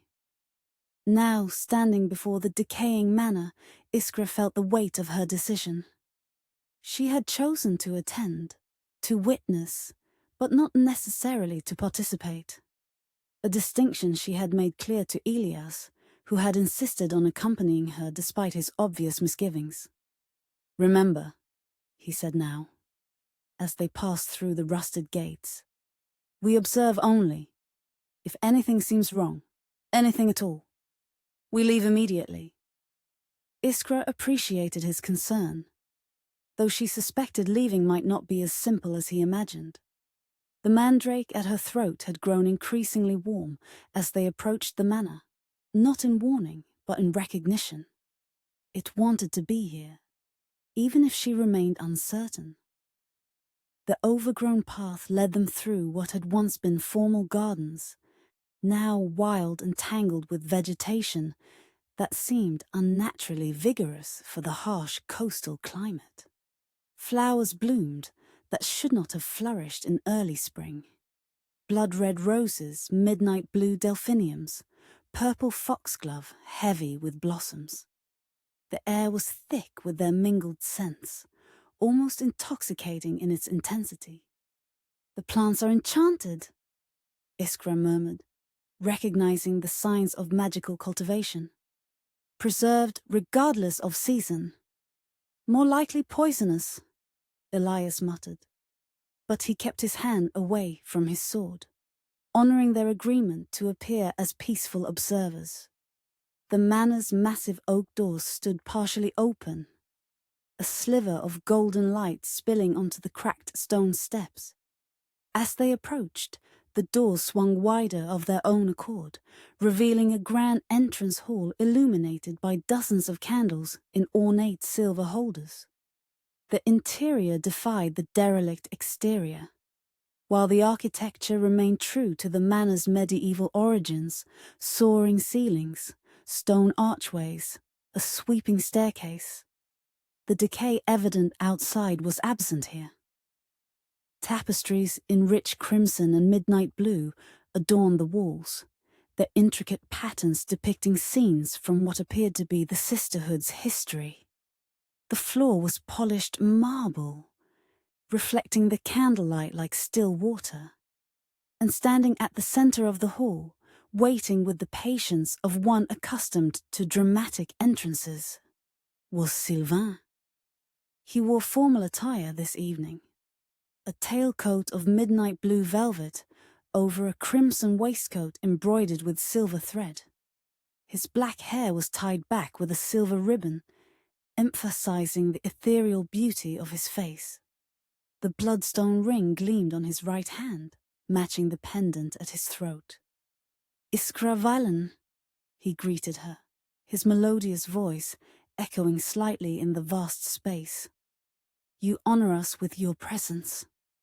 His green eyes shifted to Elias, a slight smile curving his perfect lips. "And you bring your guardian? How predictable." Elias stiffened but remained silent, his expression carefully neutral despite the obvious provocation. "I received your invitation," Iskra said, drawing Silvain's attention back to her. "Though I come only to observe, not to participate." Silvain inclined his head slightly. "Of course, the choice to join the circle must always be freely made." He extended his hand in a graceful gesture. "Come. The others are gathering in the great hall." He led them through a series of corridors, each more richly appointed than the last. Iskra noted that the decor grew progressively more arcane as they proceeded deeper into the manor, symbols etched into doorframes, mirrors positioned according to some esoteric geometry, crystals placed at specific intervals along the walls. "The manor has been a sisterhood sanctuary for centuries," Silvain explained as they walked. "Hidden in plain sight, protected by enchantments that divert attention and discourage curiosity. Hence the ghost stories in the village," Iskra surmised. Silvain smiled approvingly. "Precisely. Humans are so wonderfully predictable in their fears. Tell them a place is haunted, and they'll create elaborate justifications to avoid it." The casual way he separated himself from humans reminded Iskra of his fey-touched nature. Not entirely of this world, yet bound to it by ties of service and perhaps affection. They reached a set of double doors carved with intricate spirals that matched the symbol on Iskra's pendant. Silvain paused, turning to face them. "Beyond these doors, the circle gathers," he said, his tone formal. "As observers, you will stand within the outer ring, but outside the circle proper. You will not speak unless addressed directly. You will not interfere with the ritual under any circumstances." His green eyes fixed on Elias. "Is that understood?" Elias nodded stiffly. "Perfectly." Silvain held his gaze a moment longer, then turned to Iskra. "The Mandrake may respond to the energies raised. Do not be alarmed if it grows warm or seems to pulse in rhythm with the ritual. It recognizes its kin." With that cryptic warning, he pushed open the doors, revealing a vast circular chamber that must have been the manor's great hall in its original design. Now it had been transformed into a ritual space of breathtaking beauty and power. The ceiling soared 3 stories above them, painted with a mural of the night sky, so realistic it seemed to move and shimmer with actual stars. The floor was black marble, inlaid with a massive silver spiral that began at the center of the room and expanded outward in ever-widening curves. 12 tall silver candlesticks stood at intervals around the spiral, each bearing a candle of different color. And standing within the spiral's curves were women, 9 of them, varying in age from a girl who couldn't be more than 16 to an elderly woman who reminded Iskra of Agatha. They wore gowns of different styles and periods, but all in shades of crimson from pale rose to deep burgundy. Each wore a pendant matching Iskra's, and each bore the small spiral mark at her throat that Iskra had observed on the spectral women at the Red Stone. They turned as one when the doors opened, their expressions ranging from curiosity to open hostility when they saw Elias. But their focus quickly shifted to Iskra, and several gasped audibly. "The Valen heir," whispered the eldest, her eyes widening. After all this time, Silvain guided them to a position just inside the doors, where a subtle change in the floor pattern marked the boundary between observer and participant. "Wait here," he instructed, then moved to join the women within the spiral. For several moments, the assembled women simply stared at Iskra as if drinking in her appearance, comparing her to some memory or expectation. Then the eldest stepped forward, her movement surprisingly graceful despite her apparent age. "I am Margareta," she said, her voice carrying easily across the space between them.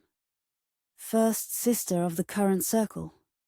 We welcome you, Iskra Valen, daughter of Helena, granddaughter of Ingrid, descendant of Freya the founder." Iskra inclined her head slightly, unsure of the proper protocol, but unwilling to appear intimidated. "Thank you for your invitation," she replied. "Though as I told Silvain, I come only to observe." Margareta smiled, the expression transforming her severe features into something almost grandmotherly. "Of course, child. Observation is the beginning of understanding." She gestured to the women around her. "Allow me to present the circle." One by one, the women stepped forward as Margareta named them. Linnea, a woman of middle years with auburn hair and sharp, intelligent eyes. Astrid, blonde and statuesque, perhaps 30. Britta, dark-haired and solemn, with a scholar's ink-stained fingers. Karen, plump and motherly, with laugh lines around her eyes. Dagmar, tall and athletic, with a warrior's bearing. Frida, delicate and fair, barely out of girlhood. Ingeborg, grey-haired and dignified, with aristocratic features. And finally, Solveig, the youngest, with wide eyes and a nervous smile. Each represents a different aspect of the sisterhood's power, Margareta explained. Together, we maintain the balance that has sustained our traditions through centuries of persecution. Iskra noted that several of the women, particularly Astrid and Dagmar, regarded Elias with open suspicion. Others seemed more curious than hostile, while Solveig appeared almost frightened of him. "Your companion is unexpected," Margareta said, addressing the obvious tension. "The Crimson Eye ritual has never been witnessed by a man, much less one with Inquisition training." "Former Inquisition," Elias corrected quietly. "I left that life behind." "Did you?" Astrid challenged, her voice cold. "Or did you simply change tactics in your hunt?" Silvain stepped forward before Elias could respond. "Elias Stormark stands as Iskra's guardian by her choice," he said, his tone brooking no argument. "And by my word, he poses no threat to our gathering." This declaration seemed to surprise several of the women, who exchanged glances of varying degrees of disbelief. Clearly, Silvain's vouching for a former Inquisitor was unprecedented. "Very well," Margareta said after a moment's consideration. "The observer and his guardian may remain." She turned to the assembled women. "Let us begin." The circle formed with practiced precision, each woman taking her place at one of the silver candlesticks. Silvain moved to stand at the center of the spiral, directly beneath the painted stars of the ceiling. From within his coat, he produced a crystal sphere about the size of an apple, perfectly transparent except for what appeared to be a swirl of crimson mist at its core. "The Crimson Eye," he announced, holding the sphere aloft. "Dormant these 3 centuries, awakening now as the wheel turns once more." The women raised their hands, palms facing inward toward the sphere. Margareta began to chant in a language Iskra didn't recognize. older than the ancient Norse of her grimoire, with sounds that seemed to resonate on multiple levels simultaneously. One by one, the other women joined the chant, their voices weaving together in complex harmonies that made the air itself seem to vibrate. The candles flared higher, their flames changing color to match the gowns of the women who stood beside them. The mandrake at Iskra's throat grew steadily warmer, pulsing in rhythm with the chant. She felt Elias shift closer to her, his presence solid and reassuring amid the increasingly otherworldly atmosphere. Within the crystal sphere, the crimson mist began to move more rapidly, expanding until it filled the entire orb with swirling scarlet light. The light spilled outward, forming tendrils that reached toward each of the women in the circle. As each tendril made contact with its target, the woman's eyes changed color, becoming the same deep crimson as the mist. Silvain's voice rose above the chant, speaking words that seemed to cut through the fabric of reality itself. Between the worlds we stand, between the times we see, the veil parts, the eye opens, the blood remembers what was and what shall be. The crimson light intensified, casting the entire chamber in an eerie red glow that transformed the faces of the participants into masks of otherworldly beauty and terrible power. The painted stars on the ceiling began to move, constellations shifting into new configurations that Iskra somehow knew represented patterns from thousands of years in the past. And then, from the center of the crystal sphere, a voice spoke. Neither male nor female, neither young nor old, but containing elements of all these qualities simultaneously. The wheel turns, it said, the words reverberating through the chamber like physical force. The scattered seeds return to fertile ground. The blood awakens after long slumber. Margareta stepped forward, her crimson eyes fixed on the sphere. We seek guidance, Ancient One. The Valen heir has returned, but the book remains hidden. The order grows stronger while our numbers dwindle. The book lies where it was placed, the voice replied. In Shadow's heart, beneath the sign of the broken cross. Only Valen blood may unlock its secrets. Only Mandrake's touch may break its bonds. Iskra felt a chill despite the Mandrake's heat. The description matched what Sigrid had told them at the Red Stone, the book hidden within Ravensholm, the Order's stronghold. And what of the heir? Margareta asked, gesturing toward Iskra without looking away from the sphere. She stands at the threshold, uncommitted to our path. The crimson mist within the sphere swirled violently, then extended a tendril that stretched across the room directly toward Iskra. It stopped just short of touching her, hovering before her face like a serpent poised to strike. Valen blood, the voice said, somehow both distant and intimately close. Last daughter of the first line. The choice approaches. Power or love, destiny or desire. Choose wisely, for all paths lead to transformation. The tendril retreated, but the voice continued, now addressing the entire gathering. The Order seeks more than the book. They hunt the source itself, the wellspring from which all magic flows. If they succeed, the balance fails. The wheel breaks. The world darkens. Murmurs of alarm passed through the circle. Silvain's perfect features showed genuine concern, perhaps even fear. How do we prevent this? He asked, his melodious voice tight with tension. The book contains the key, the voice replied. The ritual of binding, performed when the worlds last aligned. What was bound may be unbound, what was hidden may be revealed. And the price? Margareta asked, her expression grave. The crimson mist pulsed once, like a heartbeat. As always, blood and sacrifice, willing gift, freely given. With those ominous words, the mist began to contract, drawing back into the center of the crystal sphere. The otherworldly voice faded, its final words barely audible. The wheel turns, the eye closes. Remember what was shown. The crimson light diminished gradually, the tendrils withdrawing from the women of the circle.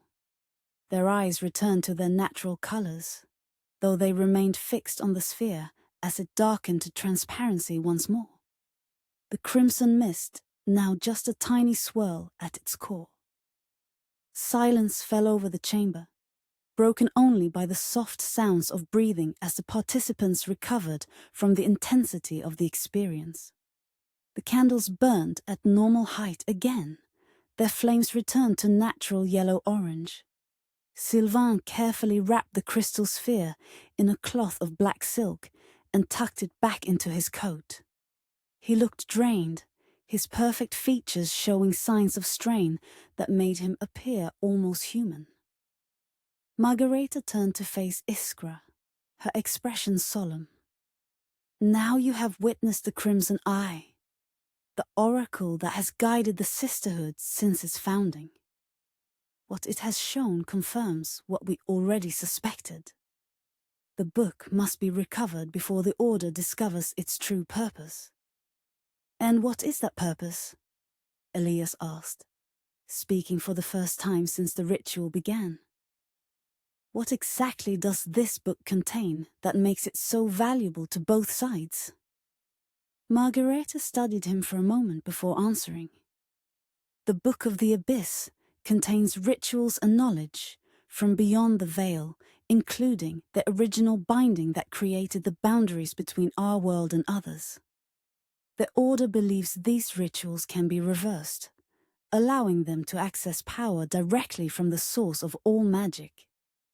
And can they? Iskra asked. Theoretically, yes, Silvain replied, moving to join Margareta. But doing so would destabilize the very foundations of reality. The boundaries exist for a reason, to protect both sides from forces that were never meant to interact directly. The Sisterhood has guarded the book for millennia, Margareta added. Not to use its power, but to prevent others from using it unwisely. Iskra touched the mandrake through her dress, feeling its steady warmth. And now that responsibility falls to me, because of my bloodline. The mandrake chose you, Margareta corrected gently. The bloodline is the vessel, but the choice is always present. You could walk away, though the consequences would echo beyond your lifetime. The blunt acknowledgement of her freedom, coupled with its implicit burden, struck Iskra more powerfully than any attempt at manipulation might have. These women weren't trying to force her into a role. They were simply stating the reality as they understood it. I need time, she said finally, to consider what I've seen, what I've learned. Margareta nodded, unsurprised. Of course, the choice must be freely made to have meaning. She gestured to the other women, who had remained in their positions around the spiral. But know this, whether or not you choose to join us formally, you are already part of something larger than yourself. The mandrake would not have awakened otherwise. The ritual concluded, the formality of the gathering dissolved into more natural interactions. Several of the women approached Iskra, curious about her life, her training, her experiences. Others maintained their distance, particularly from Elias, whose presence continued to create obvious discomfort among some members of the circle. Silvain moved between groups with practiced ease, his earlier strain now hidden behind his usual mask of elegant detachment. But Iskra noticed he kept the crystal sphere close, one hand often touching the pocket where it rested, as if ensuring its safety. As the gathering dispersed, Margareta approached Iskra and Elias one final time. "Whatever you decide," she said quietly, "know that time grows short. The Order's search intensifies. Our sources within Ravensholm report increased activity in the lower levels, areas that have been sealed for centuries. They're getting closer to finding the book," Elias surmised. "We believe so," Margareta confirmed, "though they still lack the key to unlock it." She glanced meaningfully at the Mandrake beneath Iskra's dress. "How would we even enter Ravensholm?" Iskra asked, the practical question grounding the fantastical situation. "Elias says it's virtually impenetrable." "No fortress is truly impenetrable," Silvain said, joining their conversation. "Particularly when one knows its secrets as intimately as I do." His green eyes met Elias's with a challenge. "I've maintained certain connections within the Order, personas cultivated over many years." "Spies," Elias translated flatly. "Allies," Silvain corrected with a slight smile. "Those who serve the Order, outwardly, while preserving the old ways in secret." Margareta nodded. "The Sisterhood has always had friends in unexpected places, even within the Inquisition itself." This revelation clearly surprised Elias, though he masked it quickly. "And these allies would help us enter Ravensholm, access its most heavily guarded areas." "With proper preparation, yes," Silvain confirmed. "Though the final chamber, where the book is hidden, can be opened only by Valen blood and the Mandrake's power." The weight of the decision pressed on Iskra like a physical force. Not just whether to accept her heritage, but whether to actively use it in a dangerous mission that could have consequences far beyond her understanding. "I'll consider everything I've seen tonight," she said finally, "and give you my answer soon." Margareta smiled gently. "The blood remembers, child. Trust it to guide you when your mind is uncertain." As they prepared to leave, Silvain approached Iskra once more, his voice pitched low for her ears alone. The oracle spoke of a choice between power and love. He murmured, "Be careful where you place your heart, Iskra Valen.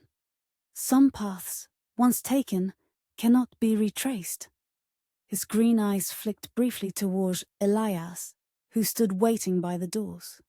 The implication was clear, though Iskra chose not to acknowledge it directly. "I'll keep that in mind," she replied neutrally. Silvain's perfect lips curved in a knowing smile. "See that you do. Destiny rarely accommodates personal attachments." With that cryptic warning, he escorted them back through the manor's labyrinthine corridors to the main entrance. The night had deepened during their time inside, the sky now a vault of stars that seemed to echo the painted ceiling of the ritual chamber. "Remember," Silvain said as they stood on the crumbling steps, "when you have made your decision, use the mirror. I will come to you."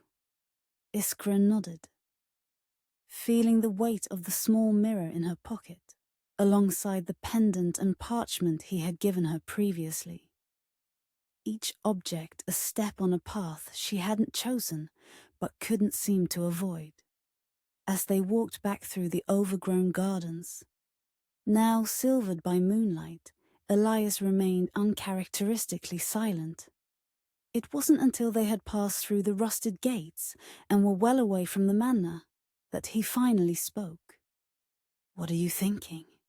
he asked quietly. Iskra considered the question, sorting through the tumult of emotions and impressions the evening had left her with. "I'm thinking that there's truth in what they showed us," she said slowly. "The oracle, whatever it was, spoke of real dangers. The book exists.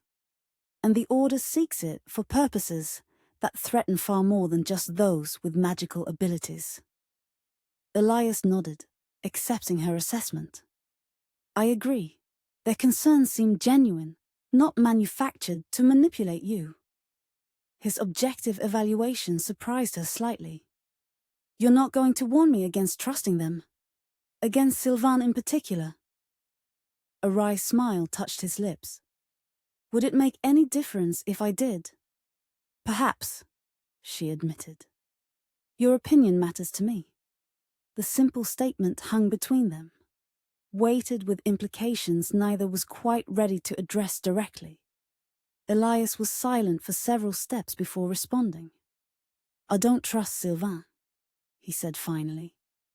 His motives are never as straightforward as he presents them, but I do believe the threat is real, and that the Sisterhood, whatever their other agendas, genuinely wants to prevent the Order from accessing this power. It was a measured response, neither dismissing the Sisterhood entirely, nor accepting their claims without reservation. Iskra appreciated his attempt at objectivity despite his personal history with Silvain. And what about me? She asked, the question emerging before she could reconsider it. Do you think I should accept this role they've assigned me? Become what my bloodline apparently destines me to be? Elias stopped walking, turning to face her in the moonlight. His expression was serious but gentle, his eyes holding hers steadily. I think you should be who you choose to be, he said simply. Your bloodline is part of you, but it doesn't define you completely. The power you possess is a tool, not a destiny. The words resonated with something deep within her, a belief in self-determination that had guided her life even when she didn't fully understand her own nature. Yet the mandrake at her throat pulsed warmly, as if reminding her that some choices had been made long before her birth. What if the two aren't separable? She asked softly. What if accepting my power means accepting the role that comes with it? Then you decide if that role aligns with who you want to be, he replied. And if it doesn't, you find a way to reshape it into something that does. His confidence in her ability to chart her own course touched her deeply. In all her life, few had seen her so clearly, as neither defined entirely by her gifts, nor separate from them, but as a whole person capable of integrating both heritage and choice. Thank you, she said simply. They resumed walking, the silence between them now comfortable rather than tense. The path led them down toward the coastal road that would take them back to Ravnvik and Agatha's cottage. As they walked, Iskra felt the mandrake pulse against her skin in a rhythm that matched her heartbeat. The blood remembers, Margareta had said. Trust it to guide you when your mind is uncertain. Perhaps that was the answer. Not to reject her heritage, nor to surrender to it completely, but to integrate it into the person she chose to become. To use the power of her bloodline while maintaining the freedom to determine how that power would be expressed. The oracle's words echoed in her memory. The choice approaches, power or love, destiny or desire. Choose wisely, for all paths lead to transformation. She glanced at Elias, his profile strong in the moonlight, and wondered if the choice was truly as binary as the oracle suggested, or if, perhaps, there might be a path that accommodated both, a transformation that preserved what mattered most while embracing what could not be denied. The mandrake pulsed once more, neither confirming nor denying, simply acknowledging the question that would shape whatever came next. Behind them, unseen, a figure watched from the manor's highest window Silvain, his perfect features illuminated by the crystal sphere he held, its crimson heart pulsing with renewed vigor. His green eyes followed their retreating forms, his expression unreadable even to those who knew him best. The wheel turned. The blood remembered. And paths once separate began to converge toward a destination none could fully foresee. Chapter 10. Transformation. The stone circles stood silent in the pre-dawn darkness, ancient monoliths rising from mist-shrouded earth like the bones of forgotten giants. Iskra knelt at its center, her breath forming small clouds in the chill air. The Mandrake lay before her on a square of crimson silk, its twisted form seeming to pulse with inner light. 3 days had passed since the ritual of the Crimson Eye. 3 days of restless sleep filled with dreams she couldn't quite remember upon waking. Fragments of voices, glimpses of faces that resembled her own, yet belonged to women long dead. The blood remembers, Margareta had said, and increasingly, Iskra felt the truth of those words.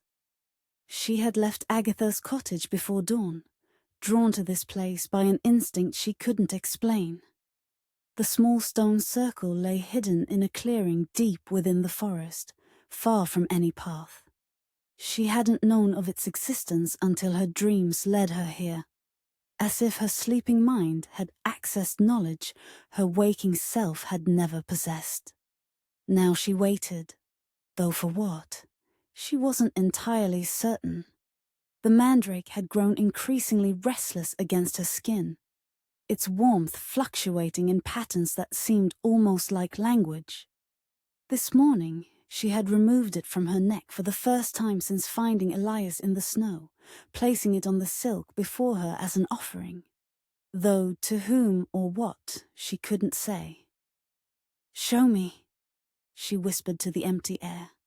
"Show me what the blood remembers." For several heartbeats, nothing happened. The forest remained silent, the stones impassive. Then, as the first pale light of dawn touched the eastern horizon, the Mandrake began to glow, a soft crimson radiance that illuminated the mist around her. Iskra felt a subtle shift in the air, a thinning of the boundary between what was and what could be. The Mandrake's glow intensified, casting her shadow in multiple directions simultaneously, as if time itself had fractured around her. Without conscious decision, words rose to her lips, an incantation in a language she had never learned yet somehow knew perfectly. The sounds were ancient, predating even the Norse of her grimoire, each syllable resonating with power that seemed to vibrate through her very bones. As she spoke, the mist within the circle began to move with purpose, swirling into humanoid shapes that gradually gained definition. Women of various ages materialized around her, their forms translucent but distinct. Unlike the spectral figures at the Red Stone, these apparitions wore no clothing from recognizable historical periods. Instead, they were draped in simple robes of undyed linen, their skin marked with intricate patterns of blue-black symbols. Iskra recognized them instinctively. Her ancestors, the Valen women who had carried the Mandrake through generations. Their faces bore variations of her own features. The same high cheekbones, the same amber eyes that shifted to gold when power flowed through them. One stepped forward, a woman of middle years, her dark hair streaked with silver, her bearing regal despite her simple attire. When she spoke, her voice seemed to come from everywhere and nowhere simultaneously. "Daughter of our blood," she said, "the wheel turns. The time of awakening is upon you." Iskra remained kneeling, instinctively understanding that to rise would break the tenuous connection. "Who are you?" she asked, though part of her already knew. "I am Freya," the apparition replied. "First of our line to bear the Mandrake's gift. First to bind the worlds with blood and will. Freya Valen." The founder of the Sisterhood, the original High Priestess. Iskra felt a tremor pass through her, equal parts awe and trepidation. "Why have you come to me?" she asked. "Because you stand at the crossroads," Freya replied. "Because the Mandrake has chosen you to continue what was begun 1,000 years ago." "And what was that, exactly?" Iskra pressed, determined to understand before committing to anything. Freya's translucent form moved closer, her expression both stern and compassionate. "The binding of chaos, the preservation of balance between worlds, the protection of the veil that separates what is from what must never be." The other spectral women nodded in solemn agreement, their eyes fixed on Iskra with expectation and what might have been hope. "The Book of the Abyss," Iskra said, connecting these cryptic statements to what she had learned from the Sisterhood. "You created it." "We received it," Freya corrected. "From beings older than humanity, who saw in our bloodline the potential to serve as guardians. The book contains knowledge never meant for casual use. Rituals that can heal or harm, create or destroy, depending on the intent of the wielder. And the Order seeks this knowledge," Iskra surmised. "They seek power without understanding its price," Freya confirmed. "They would unravel the bindings that maintain the separation between worlds, believing they can control what lies beyond." Her expression darkened. "They cannot. None can. That is why the barriers exist." Another woman stepped forward, younger than Freya, with features that reminded Iskra painfully of her mother. "The Mandrake is both key and guardian," she said. "It can unlock the book's secrets, but it also protects against misuse. It chooses its bearer carefully, awakening only when needed." "And it has chosen me," Iskra said. "Not a question, but a statement of acceptance." "It has," Freya confirmed. "But the choice must be mutual. The power cannot be forced, only embraced willingly." Iskra looked down at the Mandrake, its crimson glow now pulsing in rhythm with her heartbeat. "What happens if I accept?" "Transformation," Freya replied simply. "The full awakening of abilities that have lain dormant within your blood. Access to knowledge carried through generations. Connection to the source from which all magic flows." "And the cost?"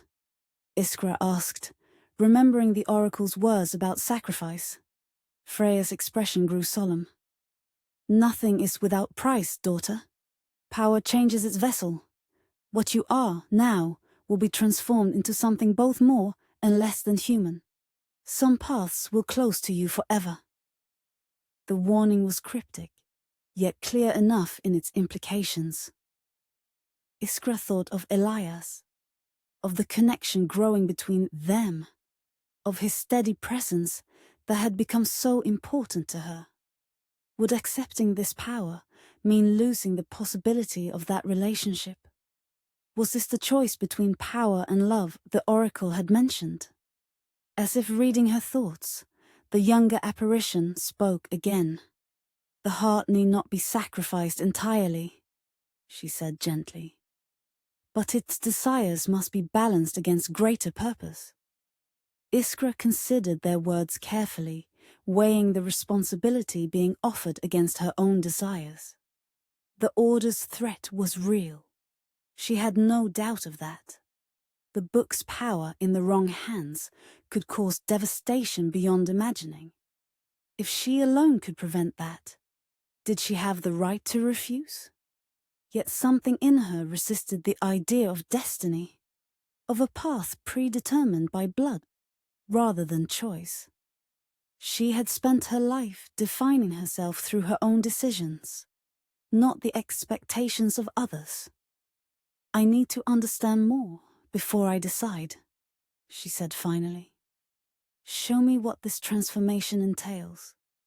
Let me see what I would become." Freya nodded, as if this response was expected. "The blood remembers," she said.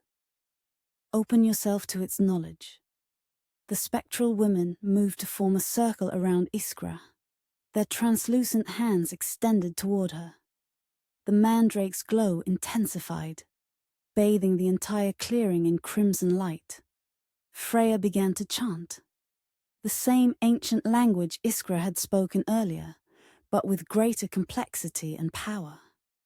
As the chant continued, Iskra felt a strange sensation begin at her fingertips, a tingling that quickly spread up her arms and throughout her body. The mandrake's pulsing accelerated, matching the increasingly rapid beat of her heart.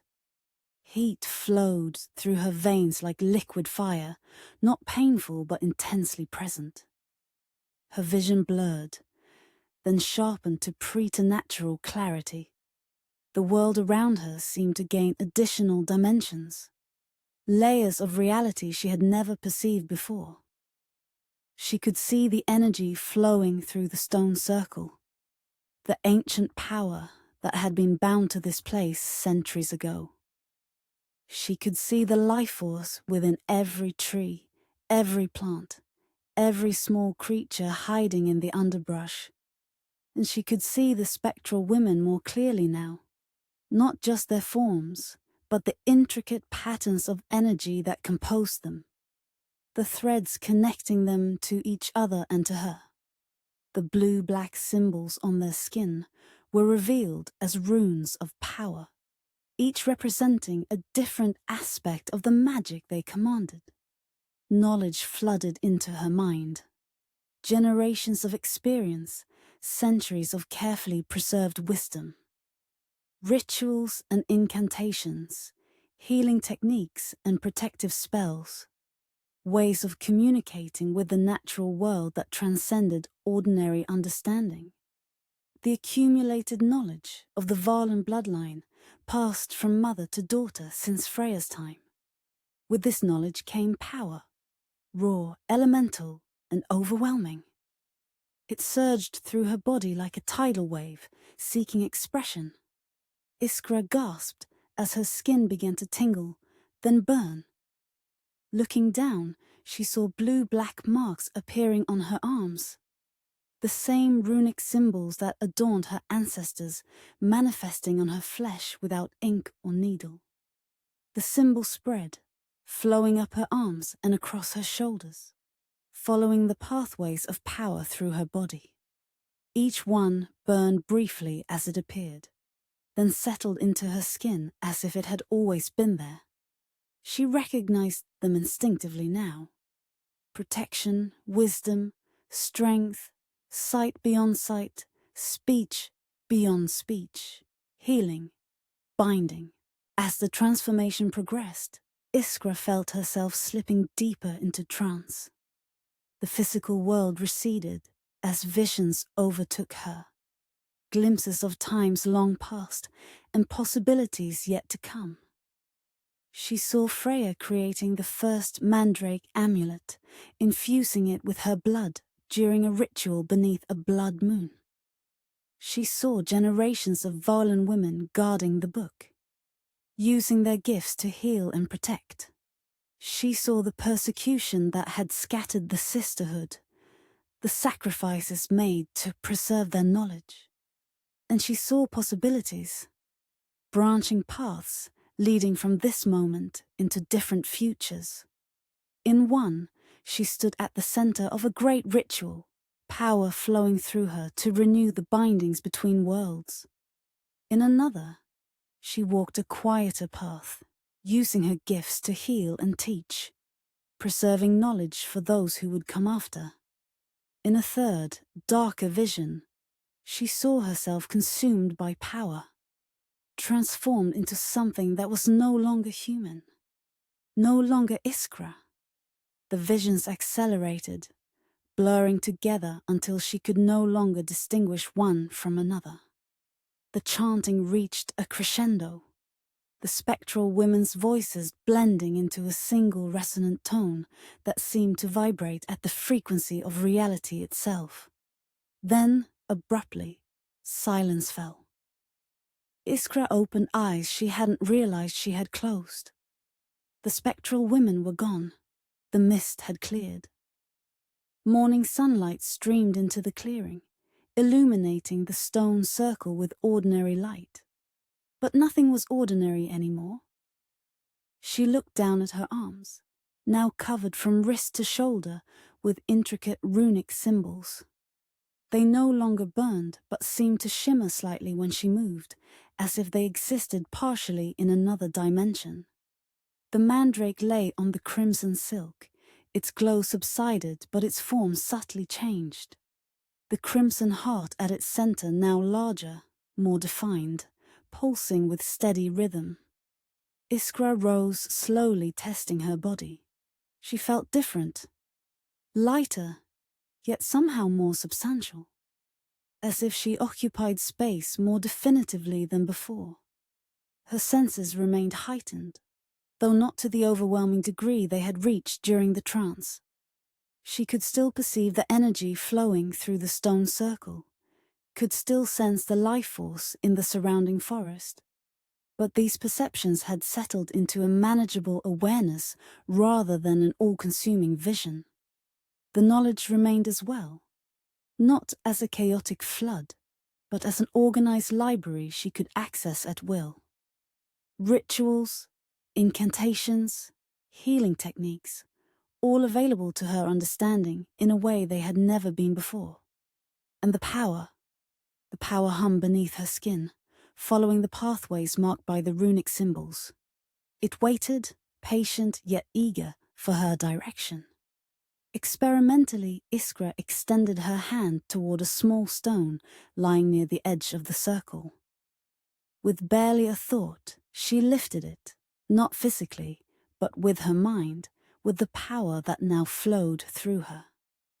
The stone rose smoothly into the air, hovering at eye level. She had performed small acts of telekinesis before, but always with great effort and limited success. Now it felt as natural as breathing, requiring no more concentration than lifting the stone with her hand would have. She released it gently, letting it settle back to the ground. Next, she focused on a patch of withered grass near one of the standing stones. With a gesture and a whispered word, one of the many she now knew, she restored it to vibrant life, the brown blades greening and straightening before her eyes. "Impressive," came a voice from the edge of the clearing. Iskra turned sharply, instinctively gathering power for defense. Silvain stood between two trees, his elegant figure seeming almost part of the forest itself. He wore simpler attire than at their previous meetings. A shirt of fine linen, trousers of soft leather, boots that made no sound on the forest floor. His green eyes gleamed with fascination as they took in her transformed appearance. "How long have you been watching?" she asked, her voice sounding strange to her own ears, deeper, more resonant, carrying harmonics that hadn't been present before. "Long enough," he replied, stepping into the clearing. "I felt the surge of power from miles away. Few rituals generate enough energy to create such a disturbance in the fabric of reality." "It wasn't exactly a ritual," Iskra said, picking up the mandrake and rewrapping it in the crimson silk. "At least not one I planned." Silvain approached slowly, his movements fluid and graceful as always. "The most powerful workings rarely are planned," he observed. "They arise from necessity, from moments when the veil thins naturally and power flows of its own accord." His green eyes studied her with undisguised interest. "The markings suit you." Iskra glanced down at her arms, suddenly self-conscious about the visible evidence of her transformation. The runic symbols extended beyond her sleeves, marking her as irrevocably changed, irrevocably other. "Will they fade?" she asked, though she already suspected the answer. "No," Silvain confirmed. They are part of you now, channels for the power you've awakened, protection against its overwhelming force. He circled her slowly, his gaze taking in every detail of her changed appearance. Remarkable? I've read accounts of such transformations in the oldest texts, but I've never witnessed one firsthand. His fascination was evident, his green eyes alight with an intensity that might have been disturbing if Iskra hadn't been so preoccupied with her own altered state. He reached out as if to touch one of the symbols on her arm, then stopped himself, hand hovering just above her skin. "May I?" he asked, uncharacteristically deferential. After a moment's hesitation, Iskra nodded. His fingers traced the outline of a rune near her wrist, the symbol for sight beyond sight. His touch was cool and light, almost reverent. "The markings of the first ones," he murmured. "Symbols of power, not seen in this world for centuries." His gaze lifted to her face. "Do you understand what has happened to you, Iskra Valen?" "I think so," she replied, though, in truth, the full implications were still unfolding in her mind. "The Mandrake has awakened my potential, given me access to knowledge and abilities that were dormant in my bloodline. It has done far more than that," Silvain said. His voice hushed with what sounded like awe. "It has connected you directly to the source, the wellspring from which all magic flows. Few in history have achieved such connection without years of preparation and ritual." He stepped back, regarding her with new respect and what might have been envy. "The Sisterhood will be most interested in your transformation." Something in his tone gave Iskra pause. "You sound surprised. Isn't this what you expected when you sought me out? What you hoped would happen?" Silvain's perfect features composed themselves into a careful smile. "I hoped the Mandrake would awaken, yes. That you would embrace your heritage and join our cause." He gestured to her marked skin. "But this level of transformation, this direct connection to the source, such things are rare beyond imagining." He began to circle her again, his movements reminding her suddenly of a predator assessing prey, or perhaps a collector evaluating a particularly valuable acquisition. "The possibilities are extraordinary," he continued, his melodious voice taking on an edge of excitement. "With proper training, proper guidance, you could channel energies not seen in this world since the time of the first binding. You could rewrite the very laws that govern magic itself." His enthusiasm unsettled her. There was something in his manner, a hunger, a calculation that hadn't been present in their previous encounters. Or perhaps it had been, and she simply hadn't perceived it until now, with her newly enhanced senses. "That's not why I accepted this power," she said firmly. "I did it to protect the book, to prevent the Order from using it destructively." "Of course," Silvain agreed smoothly, though something flickered in his eyes. Disappointment, perhaps, or recalculation. "The book remains our primary concern. But surely you can see that your transformation opens new possibilities for its use, not merely its protection." "Its use?" Iskra repeated, a chill running through her despite the power warming her veins. "I thought the Sisterhood's purpose was to guard the book, not to use it." Silvain waved a dismissive hand. "Guard, yes, but not to let its knowledge stagnate.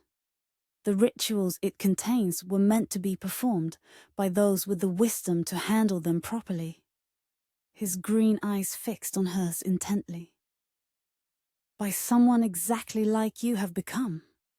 The conversation was veering into territory that made Iskra increasingly uncomfortable. She had accepted the transformation to protect, to preserve balance. not to wield the very power the Order sought. "I need time," she said, echoing her response from the ritual of the Crimson Eye.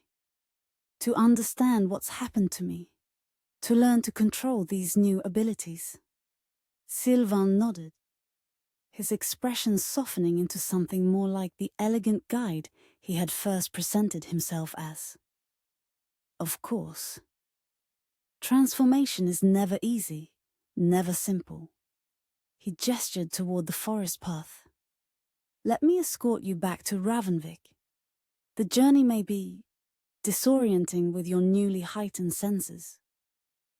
Iskra hesitated, reluctant to spend more time in his company when her own state was so unsettled.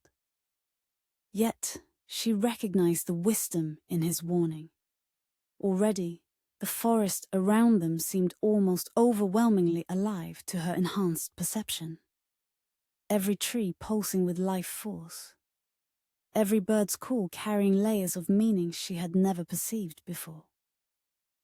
"Very well," she agreed, tucking the wrapped mandrake into her pocket rather than placing it around her neck. Somehow, it felt important to maintain that small boundary, that small choice. They walked in silence for a time, Iskra adjusting to the strange new way she experienced the world, Silvain watching her with barely concealed fascination. The forest path seemed both familiar and utterly new, landmarks she recognized intellectually, but perceived in ways that transformed them into something almost alien. "The disorientation will pass," Silvain assured her, noting her occasional stumbles and starts when new sensations overwhelmed her. "Your mind will learn to filter, to prioritize, to use the enhanced perception without being consumed by it."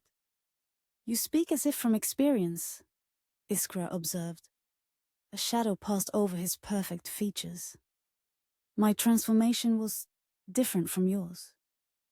Less natural, more imposed." He touched the bloodstone ring on his right hand, a gesture that seemed unconscious. "But yes, I understand the process of becoming other than what one was born to be."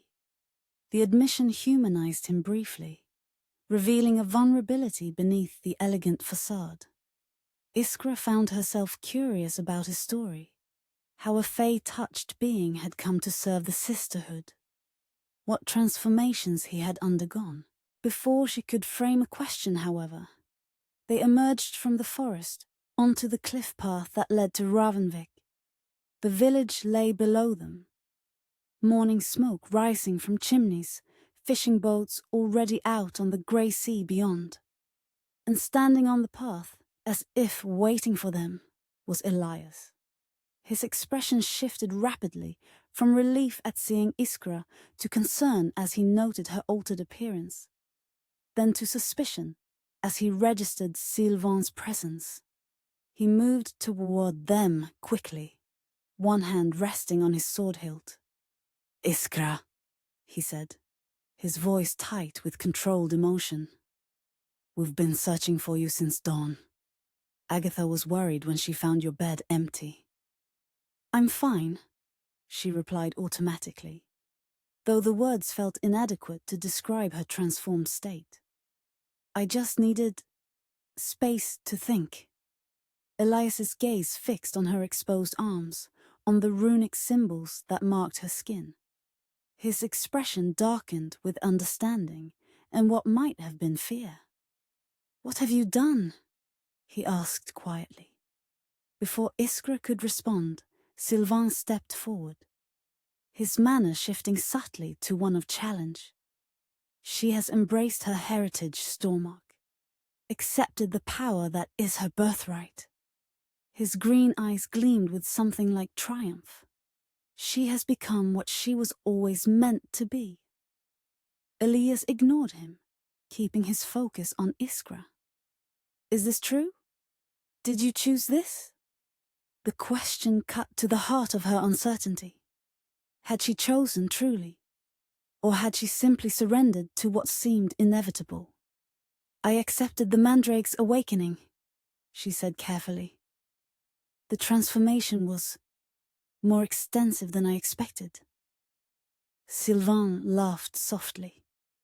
Such modesty. She has achieved connection to the source itself, a feat accomplished by perhaps a dozen individuals in all of human history. He gestured to the runic markings. These are the symbols of the first ones, the original practitioners of magic.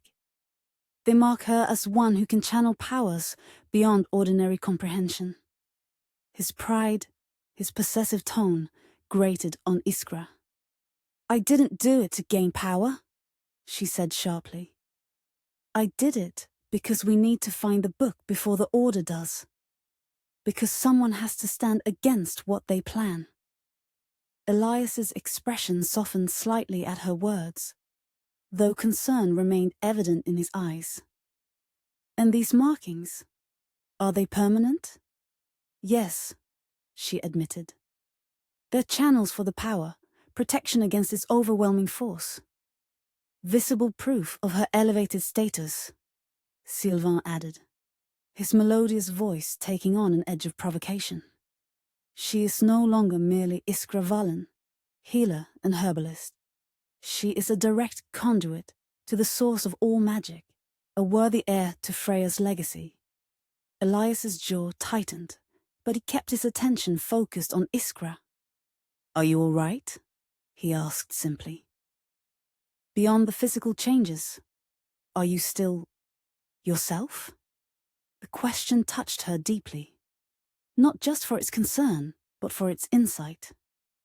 It was precisely what she had been asking herself since the transformation. Was she still Iskra? Or had she become something else entirely? Something defined by power rather than personal choice? I think so, she replied honestly. I have access to knowledge I didn't before. Abilities I'm only beginning to understand. But my core, who I am, what I value, that feels unchanged. Relief flickered across his features. Good, he said quietly. That's what matters. Silvain watched this exchange with narrowed eyes, something calculating in his expression. The transformation is only beginning, he said smoothly. As the power settles, as she learns to use it intentionally rather than instinctively, further changes will manifest. He turned to Iskra.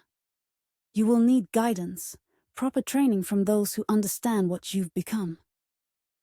The Sisterhood, she surmised.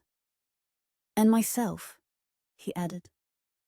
Few living have studied the old ways as extensively as I have. I can help you navigate this transition, help you harness abilities that might otherwise overwhelm you. His offer was practical, logical, and yet something in Iskra resisted it. Perhaps it was the hunger in his eyes when he looked at her marked skin, or the proprietary tone he adopted when speaking of her transformation. Whatever the cause, she found herself reluctant to place herself entirely in his hands. I appreciate the offer, she said carefully. But I need time first. Time to process what's happened, to adjust to these changes on my own terms. Disappointment flashed across Silvain's perfect features before his mask of elegant detachment reasserted itself. Of course, he said smoothly. The choice must be yours, freely made. He bowed slightly, the gesture both courtly and somehow mocking. When you are ready for proper instruction, use the mirror. I will come to you. With that, he stepped back, the air around him shimmering as it had at the red stone. His form seemed to fold in upon itself, collapsing into a point of darkness that vanished with a sound like distant thunder. Silence fell between Iskra and Elias, broken only by the cry of seabirds and the distant sound of waves against the cliffs below. She found herself unable to meet his gaze directly, uncertain what she would see there: fear, disappointment, rejection of what she had become. Agatha is worried, he said finally, his voice gentle. We should return to the cottage. Iskra nodded, grateful for the practical suggestion that postponed more difficult conversations. They began walking along the cliff path, maintaining a careful distance between them. Did it hurt? Elias asked after several minutes of silence. The unexpected question drew her eyes to his face. His expression held no judgment, only genuine concern. No, she replied truthfully. It was overwhelming, disorienting, but not painful. She glanced down at her marked arms. The runes burned briefly as they appeared, but even that was more intense than painful. He nodded, absorbing this information. And now, how do you feel? Different, she said after a moment's consideration. Like I'm experiencing the world through additional senses I don't yet know how to interpret. Everything is more present, more alive. She struggled to find words for the altered state of her perception. I can see the energy in living things, feel the currents of power flowing through the land itself. Can you control it? He asked, the practical question grounding their fantastical conversation. I think so, she said, though uncertainty colored her voice. It responds to my intention, but there's so much more of it than before. It's like... She searched for an analogy he might understand. It's like I've spent my life carefully carrying water in a small cup, and suddenly I'm standing in a river.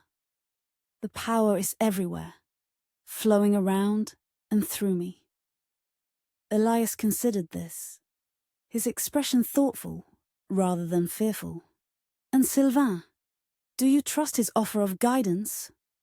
The question cut to the heart of her uncertainty. I don't know, she admitted. He knows things I need to learn. About the Mandrake, about these abilities, about the book we seek. But there's something in the way he looks at me now. She shivered slightly despite the morning sun. Like I'm a valuable possession rather than a person. I noticed that as well, Elias said grimly. His interest seems to have intensified since your transformation. They had reached the outskirts of Ravnvik, where the cliff path joined the village's main road. Iskra became acutely aware of her visible markings, of how they would appear to ordinary villagers who knew nothing of the sisterhood or ancient magic. I should cover these, she said, gesturing to her arms. Before we enter the village. Elias nodded, removing his cloak and draping it around her shoulders. The simple, practical gesture touched her deeply, not just for its thoughtfulness, but for the acceptance it represented. He wasn't recoiling from what she had become, wasn't treating her as something alien or dangerous. Thank you, she said softly, meaning far more than gratitude for the cloak. He seemed to understand, his eyes meeting hers with quiet intensity. Whatever you've become, Iskra, you're still you. Remember that. The words steadied her, providing an anchor amid the swirling currents of her transformation. She was still Iskra Valen, changed, yes, but not erased by the power that now flowed through her. As they walked toward Agatha's cottage, Iskra felt the mandrake pulse in her pocket, its rhythm matching her heartbeat. The transformation had begun, but its ultimate shape remained undetermined. Power or love, destiny or desire. The choice still lay before her, perhaps more starkly now than ever before. Behind them, unseen, a raven watched from a weathered fence post. Its eyes gleamed with unnatural intelligence as it observed their progress through the village. Then it spread its wings and flew toward the abandoned manor on the promontory, where Silvain waited, his perfect features composed in an expression of calculated patience, his green eyes fixed on the horizon, where future possibilities unfolded like pages in a book only he could read. The wheel turned, the blood remembered, and paths once separate continued their inexorable convergence toward a destination that remained hidden in shadow.